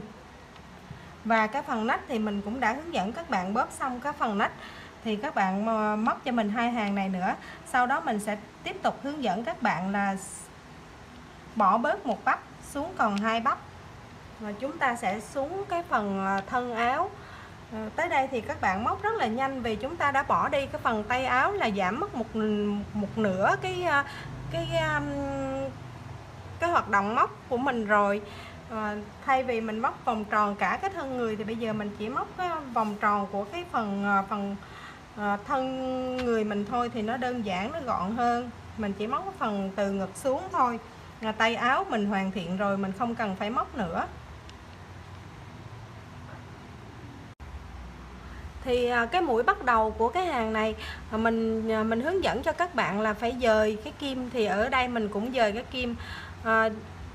Khi mà chúng ta móc 5 bính cuối cùng á, các bạn chỉ lên cho mình 2 bính thôi, xong các bạn vào vòng chỉ qua kim, rồi các bạn đâm kim vào trong cái mũi móc đầu tiên á. Chúng ta cũng kéo sợi để dời kim sang như thế này. Đây. Thì ở cái hàng này nó khác với cái hàng trước một tí, là chúng ta phải tạo bông dâu, vì ở đây là chúng ta sẽ làm mũi bắp. Thành thử ra các bạn lên cho mình 3 bính. 3 bính ở đây chúng ta tạo bông dâu.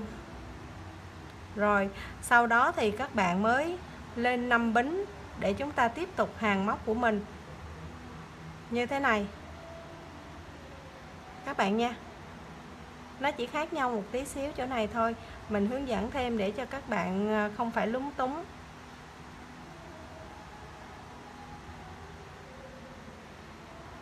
Rồi chúng ta cứ tạo bắp. Các bạn móc cho mình hết một hàng này, xong móc thêm cho mình một hàng 3 bắp như thế này nữa.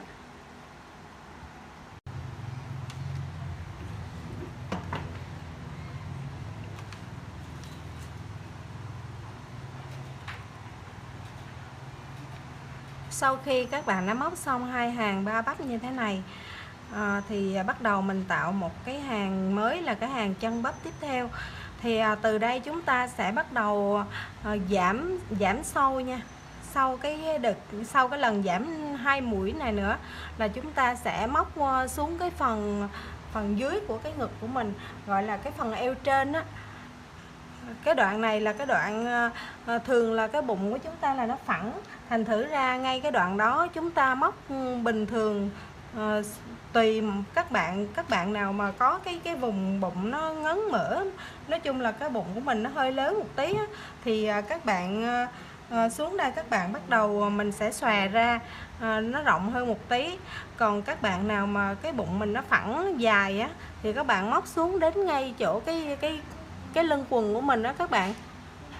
Riêng mình ở đây thì mình sẽ đo từ ngay cái nách của mình á, mình đi xuống là 14 cm. Nó nằm ở giữa cái lưng quần và cái nách. Mình lấy cái chiều dài ở giữa đó, mình sẽ bắt đầu mình ra tùng váy. Vì cái bụng của mình nó hơi lớn, thành thử ra mình không thích nó ôm sâu. Còn các bạn nào thích nó suông xuống hơn một tí nữa rồi mình mới ra tùng váy, thì các bạn móc dài xuống đến cái phần lưng quần của mình nha. Thì đến đây, sau khi chúng ta đã hoàn thành 2 hàng 3 bắp, chúng ta sẽ bắt đầu cái hàng 2 bắp và xuống thẳng dưới thân các bạn nha. Thì cái hàng 2 bắp này chúng ta sẽ bỏ cái hạt bắp này đi, chúng ta không đâm kim vào cái hạt bắp này, chúng ta sẽ đâm kim vào cái mũi đơn này các bạn ha. Đâm kim vào đây, đâm kim vào trong cái chân của cái mũi đơn, kéo lên một kép, sau đó 2 bính, một kép, 1 2 3 bính, cũng bỏ cái hạt bắp ở giữa và chúng ta cũng đâm kim sang bên cái mũi đơn kế tiếp như thế này. Thì chúng ta đã tạo được 2 chân bắp. Đó là cái phần cuối cùng của cái hoa tulip. Đây các bạn, sau khi tạo xong cái phần này, đây là cái phần mà chúng ta giảm ngực, thì xuống đây sẽ là cái phần bụng trên của chúng ta, gọi là cái phần eo trên á.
Cứ như thế. Từ đây mình đã bắt đầu khởi tạo cái hàng chân của cái bắp này. Thì từ đây mình sẽ theo cái size của mình. Mình sẽ móc cái size của mình là cái size từ 56 đến 60 kg như các bạn nha. Thì cái vùng bụng của mình nó hơi lớn một tí, mình không muốn móc sâu xuống cái phần bụng dưới, mình lấy ở giữa cái phần nách và cái phần lưng quần. Thành thử ra từ ngay nách, từ ngay cái chỗ cái đoạn mình chiết nách đây, mình đi xuống, mình sẽ lấy chiều dài này là 14 cm. Đếm từ cái đoạn chiết nách mình sẽ có 1 2 3 4 5 6 7 8 9 10 hàng bắp. 10 hàng bắp thì sẽ tương đương với 20 hàng móc các bạn nha. Còn các bạn tùy theo từng cái size của mình mà các bạn sẽ móc cái chiều dài này. Sau khi móc vừa đến cái chiều dài mình mong muốn của cái thân áo, các bạn muốn ra tùng váy thì các bạn dừng lại nha. Mình sẽ hướng dẫn cái phần tùng váy.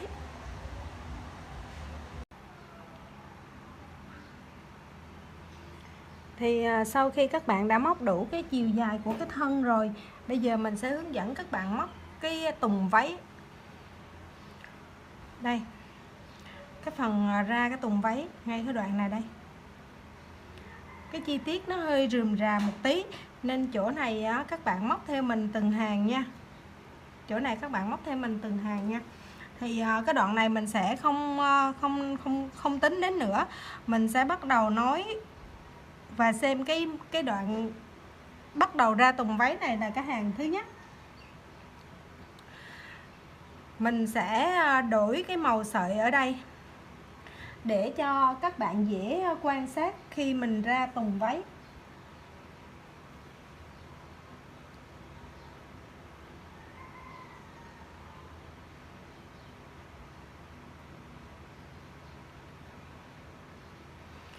Đây là sợi cô tông Việt Nam 1 mi đó các bạn.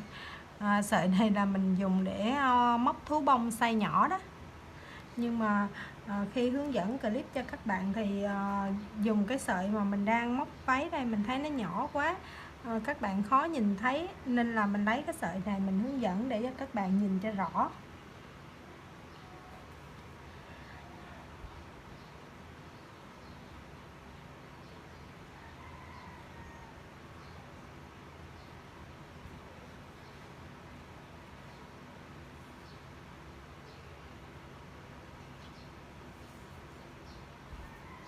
Rồi mình sẽ nối cái sợi này vào để mình bắt đầu mình móc cho các bạn xem, các bạn nhìn cho dễ quan sát.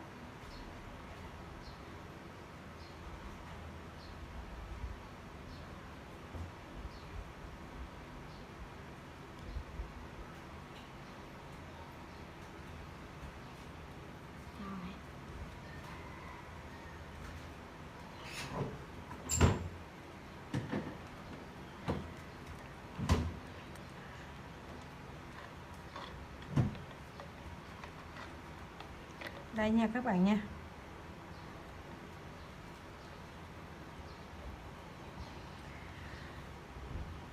Thì bắt đầu khi chúng ta ra cái phần tùng váy thì ở cái hàng đầu tiên này chúng ta sẽ bắt đầu tăng thêm cái họa tiết hoa văn. Cái khoảng cách ở giữa này, ở giữa cái nách đi xuống và ở giữa cái hoa văn trước ngực này, chúng ta sẽ chia nó thành một cái cụm hoa văn nữa. Ở ngay đây, ngay chỗ cái kim mình đánh dấu này sẽ là cái nơi mà mình chia cái cụm hoa văn.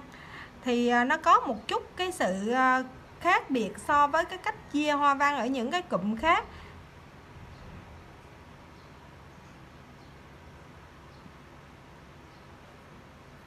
Khi chúng ta chia hoa văn ở cái chỗ này, mình sẽ dùng nhiều kim đánh dấu các bạn nha.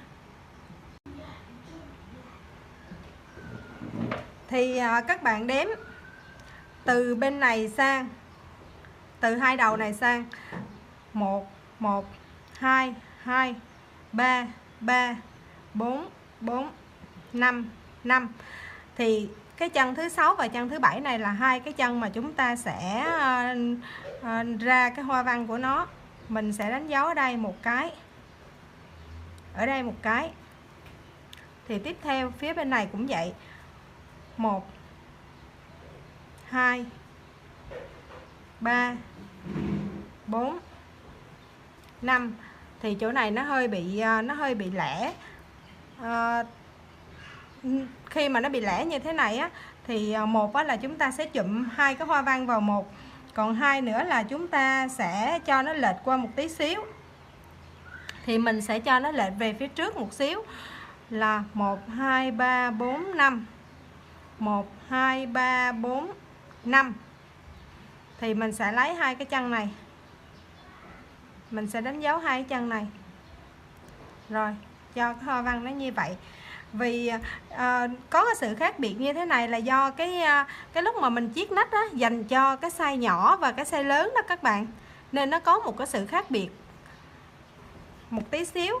Nhưng mà đây thì cái phần tùng váy nó đi xuống ngay cái thân của mình á, nó sẽ nằm trên hai cái đùi của mình, thành thử ra mình cho nó về cái phía cái đùi cũng được, không sao hết. Để nó lệch qua một bên thì nó không đẹp bằng. Thì các bạn cứ lấy ở phía trước này sớm hơn một mũi, bỏ về phía sau này nhiều hơn một tí là xong thôi. Thì đây đây là chỗ cái hoa văn mà chúng ta cần phải tạo. Mình sẽ móc vào đây 1 2 3 4 5 mũi bính. Chúng ta tạo một cái chân mũi kép nữa vào trong cái hoa văn đầu tiên này. Cái chỗ mối nối á, lúc nãy mình đổi chỉ á, mình làm ẩu. Đây. Rồi sau đó các bạn lên cho mình 3 bính, 1 2 3 bính. Sang cái chân tiếp theo này các bạn cũng móc cho mình là 1 mũi kép, 2 bính, 1 kép. Nó sẽ là cái chân của mũi bắp tiếp theo đó nha bạn nha. Rồi, những mũi còn lại mình móc bình thường 2 3 4 5. Thì đâm chân sang đây một mũi đơn, 1 2 3 4 5. Đâm sang chân đây một đơn, 1 2 3 4 5. Đâm sang đây một đơn, 1 2 3 4 5. Đâm sang đây một đơn, 1 2 3 4 5. Thì đến cái hoa văn này. Ở đây bây giờ chúng ta sẽ tiến hành chia nó ra thành hai cái khoảng như thế này. Thì các bạn móc như vậy nha. Ngay chỗ cái chân mà cái ô rỗng của cái mũi bắp đó, các bạn đâm vào đây, móc cho mình một mũi kép, 2 mũi bính, tiếp tục một mũi kép, xong 2 mũi bính, tiếp tục một mũi kép. Thì ở trong cái ô rỗng ngay chỗ cái hoa tulip đó, cái hoa trước ngực đây nè, các bạn đi xuống từ cái hoa đây đi xuống này. Thì ngay chỗ đây các bạn móc vào đó cho mình là 3 mũi kép chung chân. Ở giữa là 2 mũi bính. 1 kép, 2 bính, 1 kép, 2 bính, 1 kép. Rồi.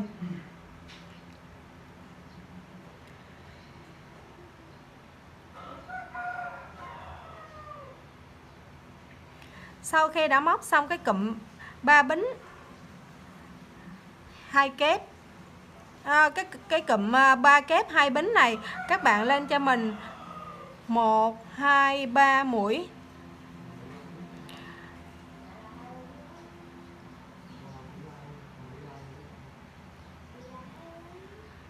Ba mũi bính, các bạn đâm kim vào xuống cái dây bính này. Đâm kim vào cái dây bính này, móc cho mình một mũi đơn.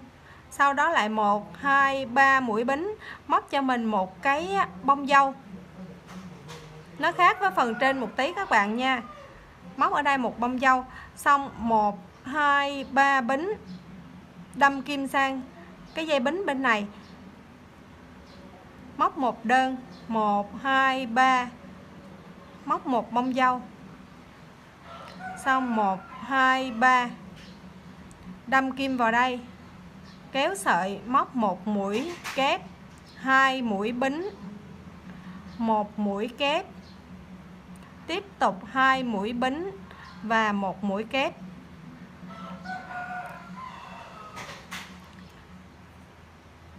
Ở đây cái hoa văn phía trước ngực sau khi mình đi xuống là cái tùng váy thì nó có cái hoa văn khởi tạo ban đầu như thế này. Rồi chúng ta tiếp tục 1 2 3 4 5 mũi bính, đâm kim sang ô rỗng này, móc 1 mũi đơn. 1 2 3 4 5 mũi bính, đâm kim vào đây 1 đơn. 1 2 3 4 5 bính, đâm kim vào đây 1 đơn. 1 2 3 4 5 bính.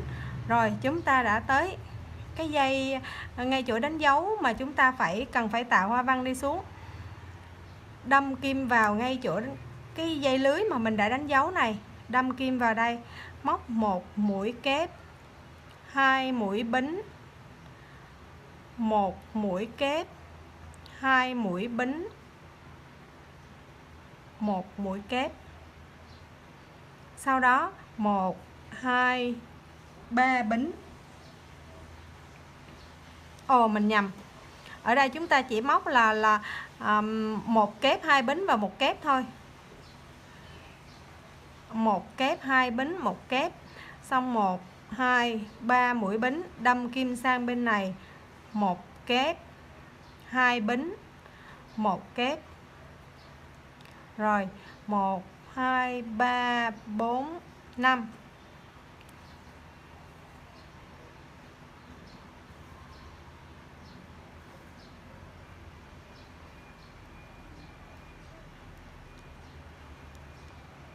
Một mũi đơn.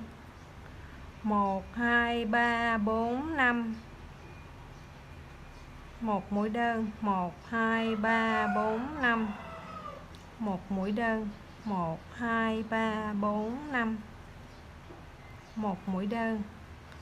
1 2 3 4 5.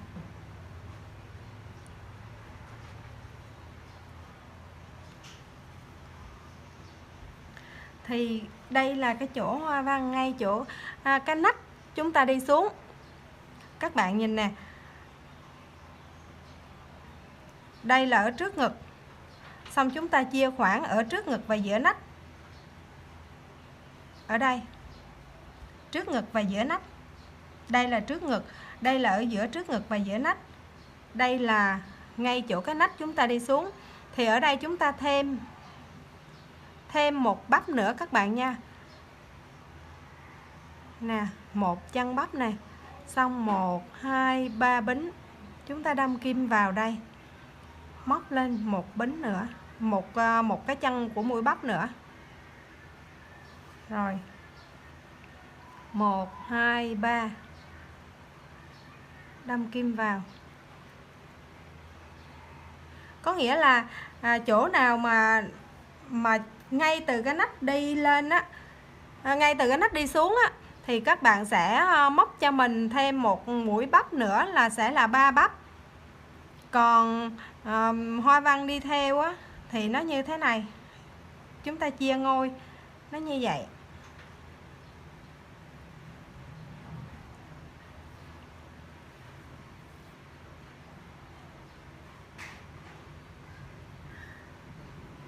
Cứ như vậy các bạn móc cho mình hết cái hàng này, hết cái hàng mà tạo chân này.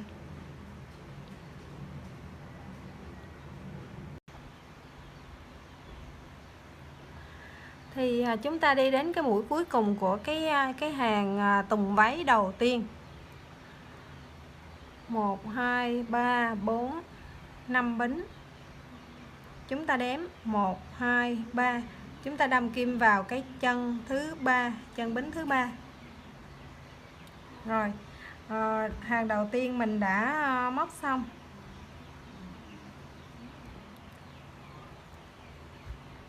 Đây, hàng đầu tiên. Hoa văn trước ngực mình sẽ nói lại. Hoa văn trước ngực gồm có trong cái ô rỗng của cái chân bắp. Thứ nhất, các bạn móc cho mình 3 mũi kép xen kẽ là 2 mũi bính.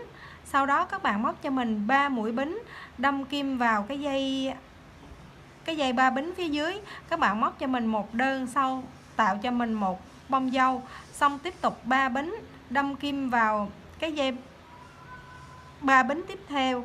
Các bạn móc cho mình một đơn và cũng tạo bông dâu. Sau đó lại tiếp tục là 3 bính và móc vào trong cái ô rỗng của cái mũi hạt bắp bên trên là 3 kép xen kẽ là 2 bính. Sau đó các bạn móc tất cả là những mũi bính và đơn như thế này để cái hàng lưới của mình nó đi đến cái đoạn giữa của cái ngực áo và cái nách áo. Chúng ta sẽ chia khoảng đều nhau. Các bạn móc ở hai cái ô lưới sát cạnh nhau ngay chính giữa tâm. Móc cho mình ô lưới đầu tiên, móc cho mình là 2 kép xen kẽ là 2 bính, sau đó là 3 mũi bính và 2 kép xen kẽ là 2 bính. Sau đó đến cái đoạn nách chúng ta, từ nách chúng ta đi xuống là chỉ còn 2 mũi bắp thôi. Đến đây chúng ta tăng lên là 3 mũi bắp. Rồi, cứ như vậy các bạn móc cái hàng bắp tiếp theo cho mình. Hàng bắp tiếp theo nó có một cái sự khác biệt nho nhỏ. Các bạn theo dõi mình móc nha.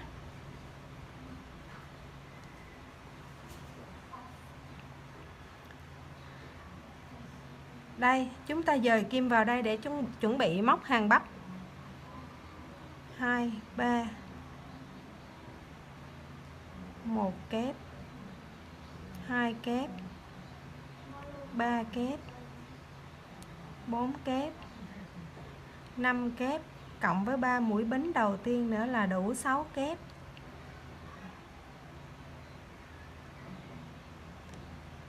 Chúng ta tạo mũi hạt bắp đầu tiên.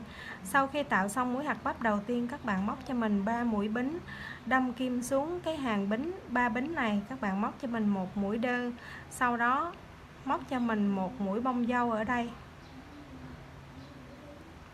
Rồi 1, 2, 3 bính, đâm kim sang đây, tiếp tục là 6 mũi kép.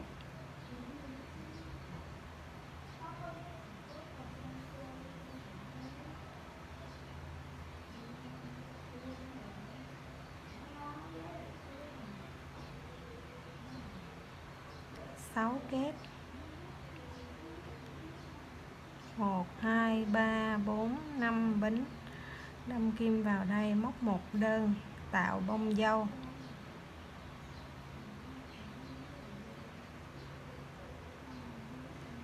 Bốn, 5.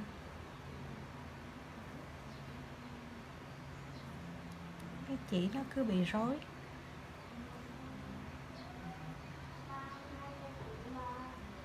Một đơn,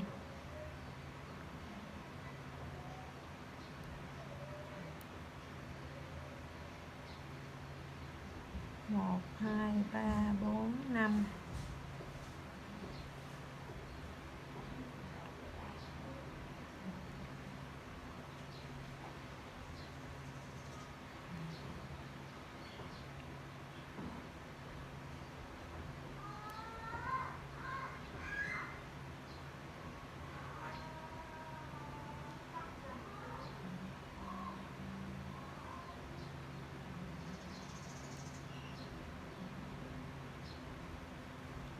Một, 2, 3, 4, 5. Thì ở đây chúng ta móc 5 mũi kép, 6 mũi kép cho cái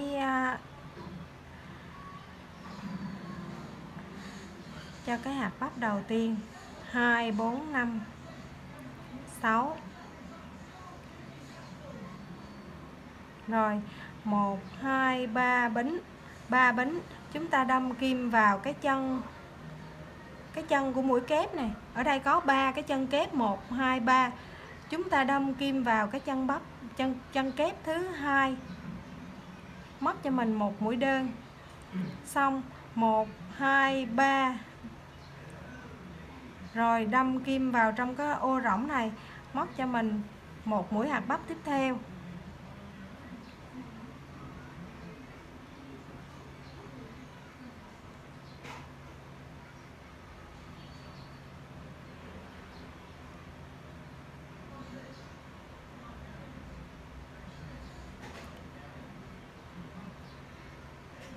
3 bính.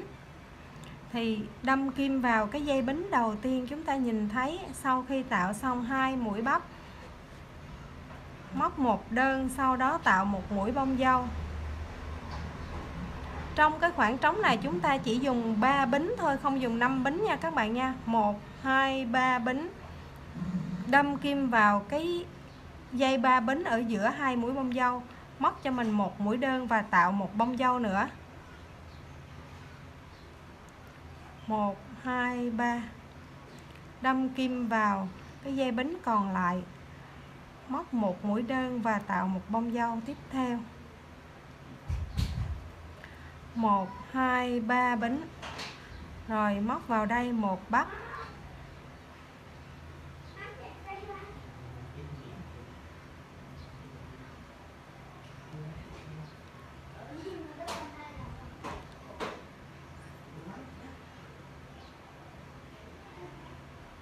Rồi 1 2 3 bính. Đâm kim vào cái chân kép thứ hai của cái mũi 3 kép này, móc một mũi đơn, xong tạo một bông dâu.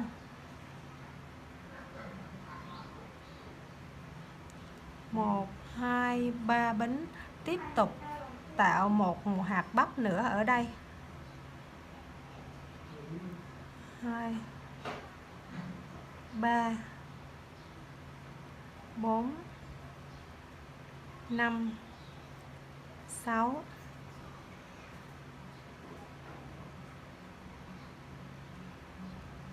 1 2 3 4 5. Đâm kim xuống đây, một đơn và bông dâu. Thì mình nói một chút về cái sự khác biệt. Cái sự khác biệt thứ nhất là khi chúng ta móc ở giữa của những cái hoa văn này, ở giữa đây, ở cái đoạn này đây, đoạn giữa đây, thì trong quá trình chúng ta tạo cái độ rộng của cái tùng váy á, sẽ có một đoạn cho đến khi nào chúng ta đủ cái độ rộng thôi. Chúng ta sẽ móc trong những cái ô này, trong những cái khoảng trống này, những đây, đây và đây, những cái khoảng trống này chúng ta sẽ luôn luôn móc kèm ở những cái chân đơn là bông dâu, luôn luôn kèm theo những chân đơn là những mũi bông dâu. Đây, hàng đầu tiên khi tạo chân chúng ta móc ở đây 2 mũi đơn thì có 2 cái bông dâu. Lên hàng thứ hai chúng ta tạo 2 hạt bắp thì chúng ta có 3 cái bông dâu ở 3 cái chân đơn. Khác nhau nha các bạn. Còn riêng cái ở ngoài này, cái đoạn ngoài này nó giống như cái phần thân trên, là chỉ có hàng nào có bắp thì mới móc bông dâu, hàng nào không bắp thì chúng ta không móc bông dâu, chỉ móc toàn bộ là bông dâu ở trong cái khoảng này thôi. Đây, sau khi dời kim vào trong cái ô rỗng đầu tiên này, chúng ta tạo một mũi bắp, sau đó 3 mũi bính, móc một mũi đơn vào cái chân 3 bính bên dưới, tạo một bông dâu, xong đến 3 bính tạo một hạt bắp. Sau khi tạo xong hạt bắp thứ hai, chúng ta móc 5 bính, đâm kim vào dây bính đầu tiên bên dưới, móc một mũi đơn và tạo bông dâu. Sau đó cứ 5 bính một đơn và tạo bông dâu, 5 bính một đơn tạo bông dâu, cho đến khi chúng ta đến hoa văn tiếp theo. Hoa văn tiếp theo này chúng ta móc, đây là hoa văn chính giữa, nó hơi khác so với hoa văn hai bên một tí nha các bạn. Hoa văn chính giữa này nó sẽ có 2 mũi bắp liền kề trên cùng một cái chân bắp đầu tiên. Thì ở 2 mũi bắp liền kề này chúng ta tạo một mũi bắp, sau đó móc 3 bính, đâm kim vào cái chân kép bên dưới, chúng ta móc một mũi đơn, sau đó tiếp tục móc 3 bính và tạo cái mũi hạt bắp thứ hai. Sau khi đã tạo xong mũi hạt bắp thứ hai, chúng ta móc 3 bính, đâm kim vào cái dây bính đầu tiên chúng ta nhìn thấy bên dưới, móc một mũi đơn, sau đó tạo một bông dâu, tiếp tục 3 mũi đơn, 3 mũi bính nữa, móc một mũi đơn vào cái chân bính, vào cái hàng bính tiếp theo và tạo một bông dâu. Sau đó lại tiếp tục là 3 bính và một mũi đơn vào cái dây bính tiếp theo nữa, tạo bông dâu, sau đó lại 3 bính và tạo cái hoa văn hạt bắp tiếp theo đối xứng với bên này. Cứ như vậy các bạn móc hết cái hàng này cho mình nha. Mình vừa móc xong hàng thứ hai của phần tùng váy.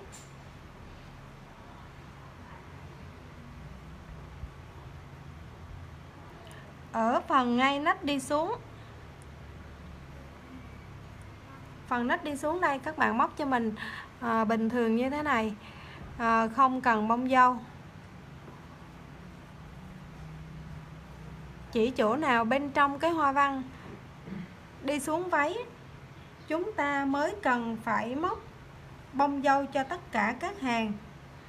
Phần từ nách đi xuống đây các bạn cứ thêm như bình thường như thế này cho mình 3 bắp và đi thẳng xuống, không cần phải kèm bông dâu. Mình sẽ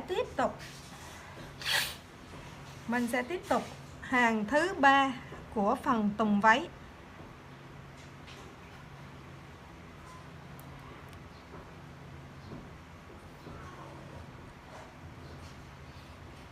Một, 2, 3, 4, 5.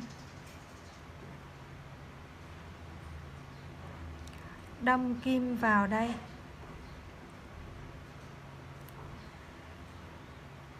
Một mũi kép, xong 2 bính và 1 kép.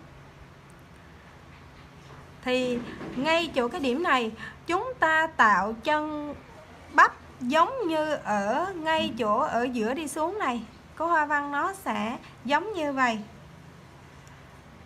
Sau đó các bạn cũng 1, 2, 3 bính, đâm kim vào cái chân bính bên dưới, một đơn, tạo một bông dâu. Sau đó 1, 2, 3 bính, đâm kim sang dây bính tiếp theo, tạo một bông dâu. 1, 2, 3 bính, đâm kim vào ô rỗng của mũi bắp, móc 1 kép, 2 bính, 1 kép, 2 bính, 1 kép. Rồi ra đây 5 mũi bính, 1 đơn, 1, 2, 3, 4, 5, 1 đơn, 1 đơn, 1, 2, 3, 4, 5, 1 đơn, 1, 2, 3, 4, 5. Thì ở đây đã có được đủ 2 bông dâu, hai mũi bắp rồi, chúng ta vẫn cứ móc ở đây là 2 bắp, 1 chân bắp, 3 mũi bính sang chân bắp thứ hai. Rồi 1, 2, 3 bính, đâm kim xuống đây, móc cho mình một đơn, tạo một bông dâu. 1, 2, 3 bính, đâm kim xuống đây, 2 bông dâu. 1, 2, 3 bính, đâm kim xuống, kéo lên, một đơn, tạo một bông dâu thứ ba. Xong 1, 2, 3 bính, một đơn, tạo bông dâu thứ tư. Rồi sang đây cũng là 3 bính và 2 chân bắp.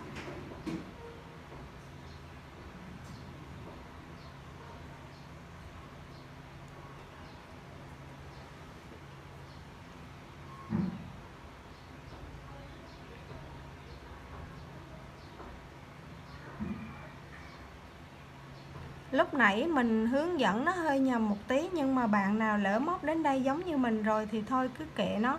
Chúng ta móc tiếp là ở giữa hai cái mũi bắp này, chúng ta không cần tạo mũi bông dâu.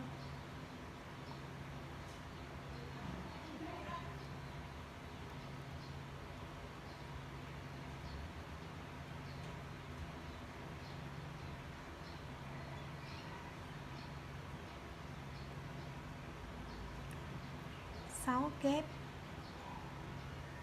Ây da, mình nhầm. Ở đây là chân bắp mà, đâu phải mũi bắp đâu. Lúc nãy mình hướng dẫn nhầm chỗ này nè các bạn, là ngay chỗ cái ở giữa của hai cái mũi bắp nè, chúng ta không cần tạo cái bông dâu này các bạn nha. Chỉ cần móc 3 bính xong móc một đơn xuống đây rồi 3 bính tiếp theo thôi. Chúng ta không cần tạo bông dâu ở đó nha. Nó đỡ rắc rối hơn cho mình một tí.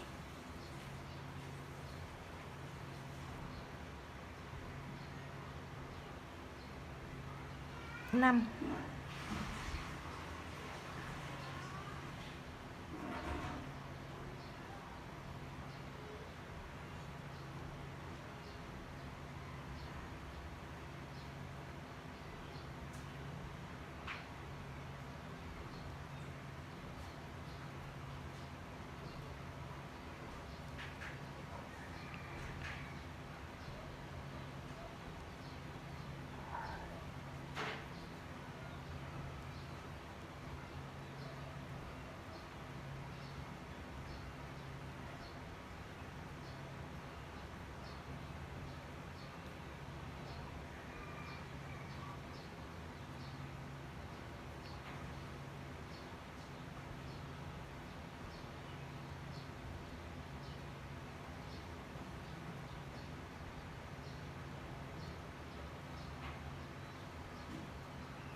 Đây là chỗ nách đi xuống.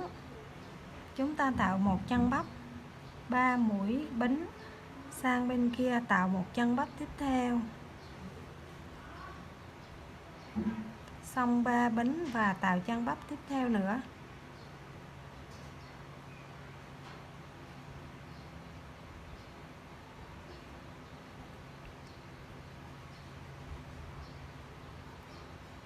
Thì đây mình nói lại ở cái hàng thứ 3. Hàng thứ 3 này, đây cái hoa văn ngay chỗ cái bông hoa tulip đi xuống ở giữa cái thân của chúng ta. Ở đây mình đã tạo đủ 2 hạt bắp, mình vẫn giữ nguyên ở trên đầu là 2 chân bắp, xen kẽ 2 chân bắp là 3 mũi bính.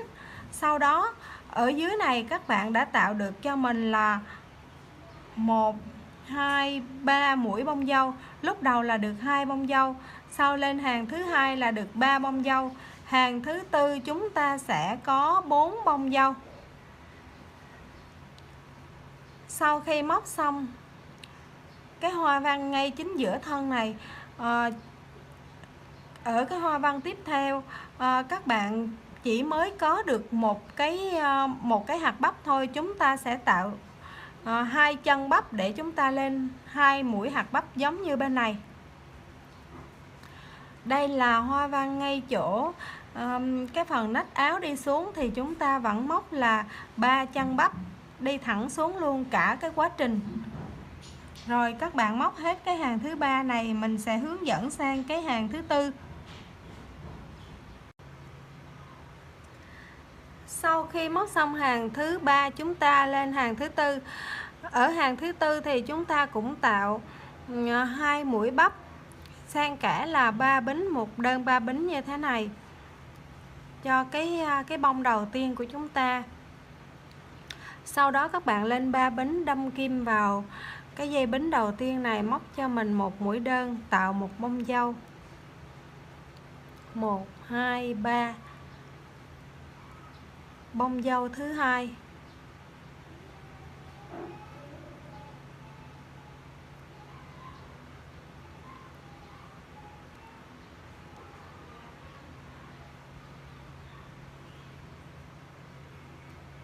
Bông dâu thứ 3.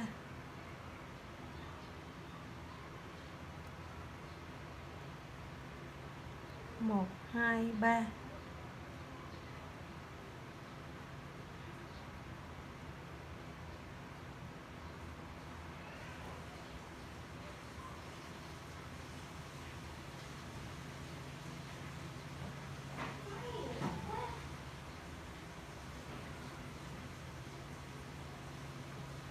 3 bính, đâm kim xuống bên dưới này, móc một đơn lên 3 bính,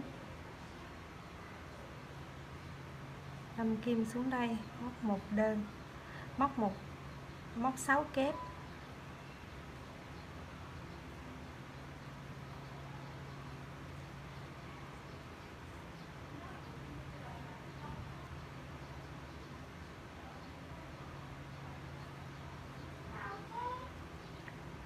đây là mình móc xong cái hoa văn chia ở giữa đây,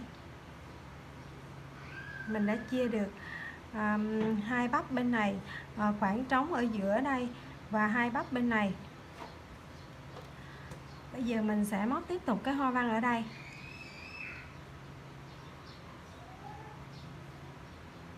Bốn, năm.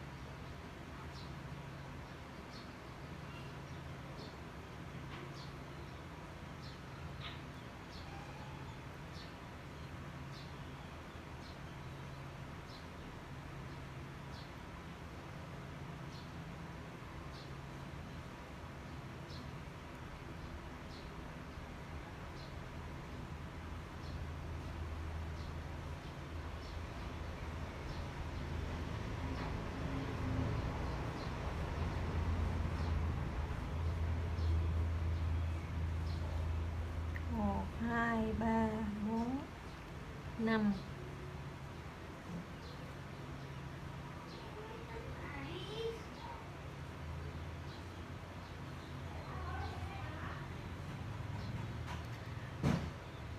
Thì sau khi các bạn đã móc đủ cái hoa văn hai bắp này ở cái phần chính giữa đi xuống này, thì các bạn móc cho mình 1, 2, 3 bính. Sau khi móc hạt bắp đầu tiên, các bạn móc 3 bính, đâm kim vào phía dưới cái dây 3 bính này, các bạn móc một mũi đơn, sau lên 3 bính, móc hạt bắp tiếp theo.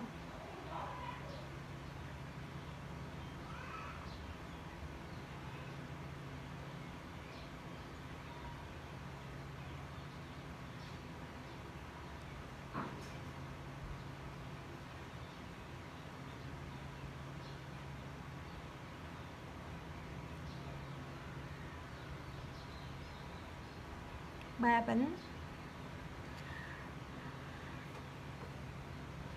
Thì ở đây các bạn dừng lại giúp mình một tí xíu.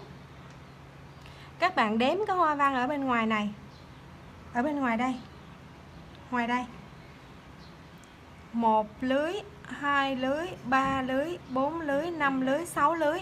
Ở đây mình có 6 lưới. Nếu như ở đây đã đủ 6 lưới rồi thì chúng ta dừng lại không thêm nữa. Nếu chưa đủ thì chúng ta thêm cho đủ. 1, 2, 3, 4, 5, có nghĩa là đã thiếu. Thiếu thì ở này chúng ta vẫn thêm cho mình, vẫn móc cho mình là 3 bính và đâm kim xuống đây, móc thêm cho mình một đơn, rồi tạo bông dâu. 1, 2, 3 bính, đâm kim xuống đây. 1, 2, 3, tạo bông dâu. 1, 2, 3 bính, đâm kim xuống đây, tạo bông dâu. 1, 2, 3, đâm kim xuống đây, tạo bông dâu.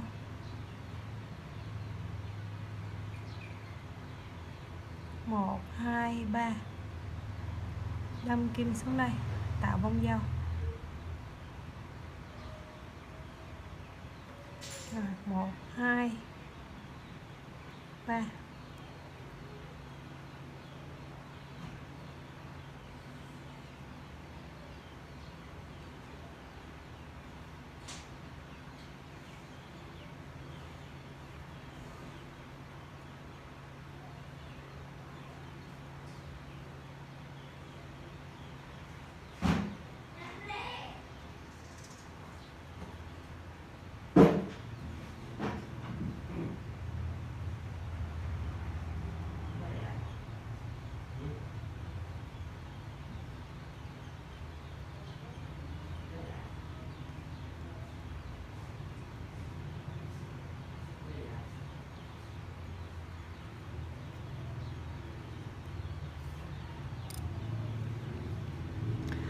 Thì sau khi các bạn móc xong cái hàng thứ tư này á, các bạn xem giúp cho mình, vì cái size nhỏ và cái size lớn á, khoảng cách ở giữa những cái mũi bính này nè nó khác nhau một tí xíu, thành thử ra tùy theo cái size của các bạn mà các bạn xem giúp cho mình nha.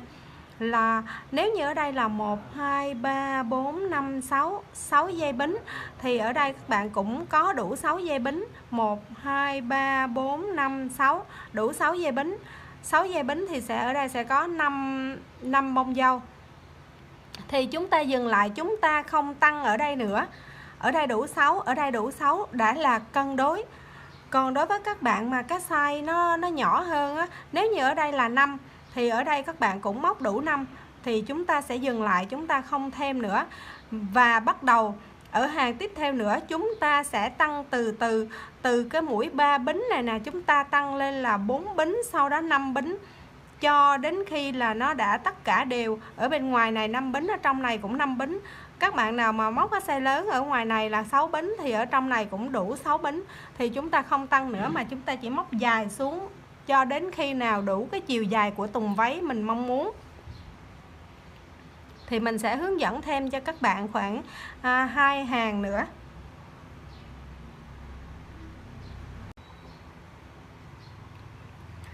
Thì mình nói một tí về cái chỗ bên trong của hoa văn lúc nãy mà mình đã nói lỡ dở.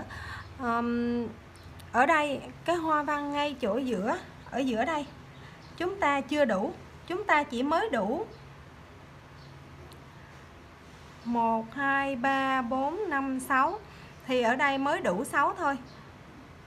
1 2 3 4 5 6 ở đây thì chúng ta đủ, nhưng cái hoa văn bên hông này, hoa văn chúng ta tạo ở giữa cái thân và cái nách đi xuống này thì nó chưa có đủ 6 cái hoa văn. 1 2 3 4 nó mới có 4 thôi. Thì bây giờ chúng ta cần phải tạo thêm ở đây. Thì ở ngay hoa văn này chúng ta cần tạo thêm, nhưng ở đây đã đủ rồi thì chúng ta không cần tạo thêm nữa.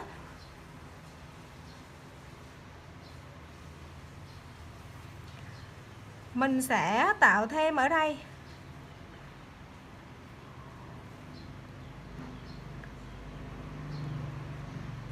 một chân bắp, 3 bính, 2 chân bắp. Rồi mình sẽ tạo thêm ở đây 1 2 3 bính, đâm kim xuống bính đầu tiên, móc một đơn, tạo một bông dâu. 1 2 3 bính, đâm kim xuống đây, 2 bông dâu. 1 2 3 bính, đâm kim xuống đây, 3 bông dâu. 1 2 3 4 1 2 3 đâm kim xuống đây, 4 bông dâu.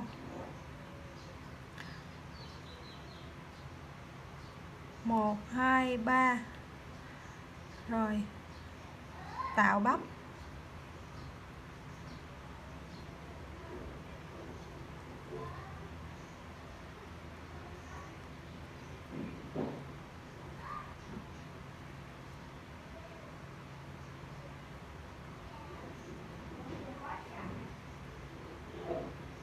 Ba bính bắp thứ hai.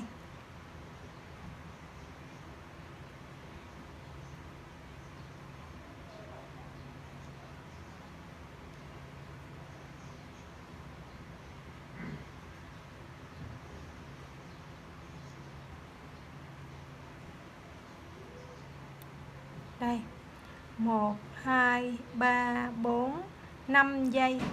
Đối với các bạn size nhỏ thì 5 giây này là đã đủ. Thì ở trong này 5 giây, ở ngoài này 5 giây, rồi bên này cũng 5 giây. Chúng ta đã đều nhau ở cái phần đi xuống cái tùng váy. Thì các bạn dừng lại, không tăng mũi nữa. Còn ở các bạn nào mà lúc các bạn chiết nách dành cho cái size lớn á, thì ở chỗ này nó sẽ vẫn còn thiếu nữa. là ở đây mới có 1, 2, 3, 4, 5 thôi, nhưng ở ngoài này lại là 6. 1, 2, 3, 4, 5, 6. Ở bên này cũng là 6. 1, 2, 3, 4, 5, 6. Thì ở ngoài này chúng ta giữ nguyên, chúng ta không tăng giảm gì nữa. Và ở đây chúng ta cũng không tăng giảm gì nữa. Các bạn cùng móc 4, 5. Ồ, cái chỗ này mình nhầm ha. Chỗ này mới là cái chân bắp thôi chứ không phải mũi hạt bắp. Rảnh quá thành ra là móc nó dư luôn đó các bạn. 1, 2, 3.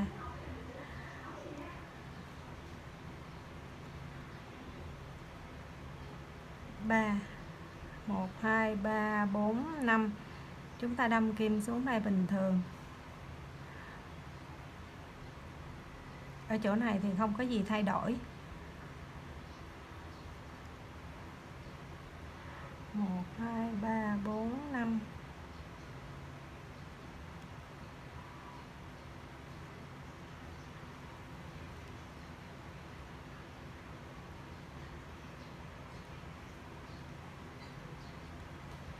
Một, hai, ba.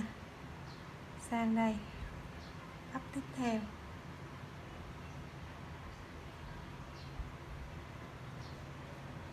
Một, hai, ba. Thì ở đây chúng ta đã đủ mũi rồi. Chúng ta không tăng thêm dây bính nào ở đây nữa. Chúng ta bắt đầu tăng thêm cái số bính trong mỗi dây. Thì các bạn, ở đây là 6. Thì các bạn cứ bắt hai đầu nè, cứ tăng hai đầu này. Xong cái hàng tiếp theo chúng ta tăng 2 mũi kế tiếp. Hàng tiếp theo nữa chúng ta tăng 2 mũi kế tiếp nữa là chúng ta đủ. Thì ở đây là 3 mũi bính. Chúng ta sẽ bắt đầu tăng là 4, 1, 2, 3, 4. Các bạn đâm kim vào đây. Các bạn bỏ cái dây đầu tiên này nha, đâm kim vào đây. Vì chúng ta không cần tăng thêm cái số mũi nữa, cái số dây nữa, chúng ta chỉ cần tăng thêm cái số mũi thôi. Sau đó 1, 2, 3 như bình thường, đâm kim vào đây. Tạo bông dâu nữa chứ nha. 1, 2, 3, đâm kim vào đây. 1, 2, 3 tạo bông dâu. 1, 2, 3.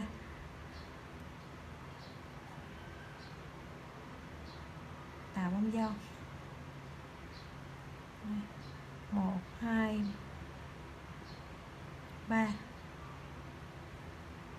Tạo bông dâu. Thì đây là cái dây bính cuối cùng của bên này, bên đối xứng. Bên này chúng ta đã tăng là 4 bính, thì bên này chúng ta cũng tăng là 4 bính. 1, 2, 3, 4 bính. Chưa? Ở đây 3 đâm vào đây. 1, 2, 3 tạo mũi bông dâu. Đây, đã đủ 1, 2, 3, 4, 5 bông dâu. Thì ở đây chúng ta tăng lên từ 3 bính, chúng ta tăng lên là 4 bính ở cái dây đầu tiên bên này. Thì cái dây cuối cùng ở bên đối xứng chúng ta cũng tăng lên là 4 bính. 1, 2, 3, 4 bính.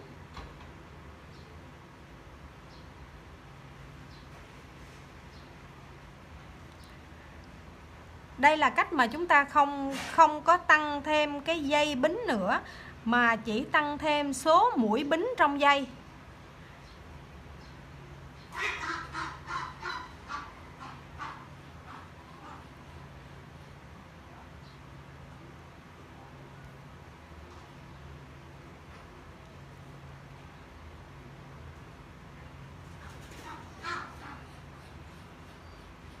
Rồi, như thế này nha các bạn. Chúng ta kết thúc hàng thứ 5.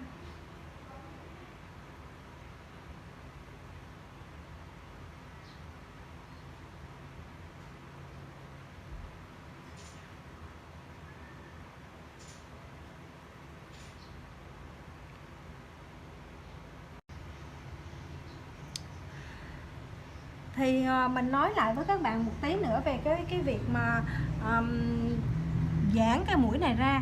Thì ở đây sau khi chúng ta đã móc đủ, như ở ngoài này là nó là có 5 con sò đi, thì ở trong này chúng ta cũng móc đủ 5 con sò, nhưng 5 con sò ở bên trong này của chúng ta là 5 con sò chỉ có 3 mũi bính thôi, còn ở ngoài này là 5 mũi bính hoặc là 6 mũi bính.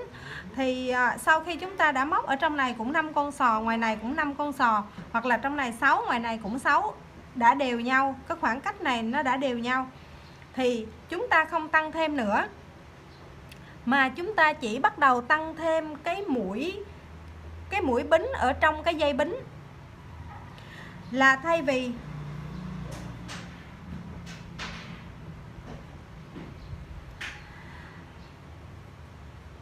ở đây chúng ta móc 3 bính, thay vì ở đây chúng ta móc 3 bính thì ở hai hàng đầu tiên này chúng ta sẽ tăng là 4 bính. Sau đó cái hàng tiếp theo nữa chúng ta sẽ tăng tiếp 2 cái hàng ở giữa này, là mỗi bên cũng tăng 4 bính. Và hàng tiếp theo nữa chúng ta lại tăng ở 2 cái hàng cuối cùng này, ở 2 cái dây cuối cùng này là cũng lên 4 bính. Sau khi đã tăng đủ trong này là tất cả đều là 4 bính, thì những cái hàng tiếp theo chúng ta bắt đầu lại tăng lên là 5 bính, rồi lại 6 bính. Nếu như bạn nào là móc cái size lớn, ở ngoài này là 6 bính, thì ở trong này chúng ta cũng lên cho đủ 6 bính. Còn các bạn nào móc size nhỏ, ở ngoài này các bạn móc là 5 bính, một cái dây lưới như thế này các bạn móc 5 bính, thì ở trong này các bạn cũng tăng từ từ lên, tăng ở hai đầu này, xong tiếp theo cái dây đầu tiên chúng ta tăng rồi thì cái hàng tiếp theo chúng ta tăng ở dây thứ hai, và hàng tiếp theo nữa thì chúng ta tăng ở dây thứ ba, tăng đến khi nào mà ở trong này, ở giữa cái hoa văn này nè, ở giữa hoa văn của chúng ta nó đã tăng lên giống như cái phần dưới này. Cái phần dưới này đây các bạn, đây chúng ta cũng tăng cho nó cái khoảng cách cái ô trống nè, cái vảy cá của chúng ta này nó bằng với ở ngoài này, thì chúng ta không tăng nữa. Ở ngoài này là chúng ta móc 5 bính một cái dây lưới, thì ở trong này chúng ta cũng móc là 5 bính một cái dây lưới. Sau khi đã tăng đủ rồi thì các bạn cứ như vậy các bạn móc xuống cái chiều dài mình mong muốn. Đối với mình thì lúc đầu mình đã nói với các bạn rồi, là từ ngay khi chiết nách xong mình chỉ móc xuống, vì cái eo của mình nó lớn, thành thử ra mình không có móc xuống tới cái lưng quần, mà mình móc trên cái lưng quần một đoạn. Thì mình ngay từ cái nách mình vừa chiết xong đến cái lưng quần, mình lấy ở giữa đó, mình lấy khoảng cách ở giữa đó để mình ra cái tùng váy. Vì vậy cho nên là cái tùng váy của mình nó sẽ dài hơn cái tùng váy của các bạn. Các bạn nào mà bắt đầu ra cái tùng váy từ dưới lưng quần thì các bạn sẽ đo từ cái lưng quần đến xuống dưới ngay chỗ vừa chạm cái đầu gối của chúng ta thôi. Các bạn đừng móc qua đầu gối nha. Đối với cái đầm này, vì cái tùng nó rộng, nếu như các bạn móc qua cái đầu gối thì nó sẽ không còn cái độ xòe nữa, nó không đẹp. Các bạn chỉ móc vừa chạm tới cái đầu gối thôi thì bắt đầu các bạn sẽ kết thúc. Mình sẽ hướng dẫn cho các bạn cái hàng cuối cùng để kết thúc, sau khi các bạn đã móc đủ cái chiều dài của cái tùng váy.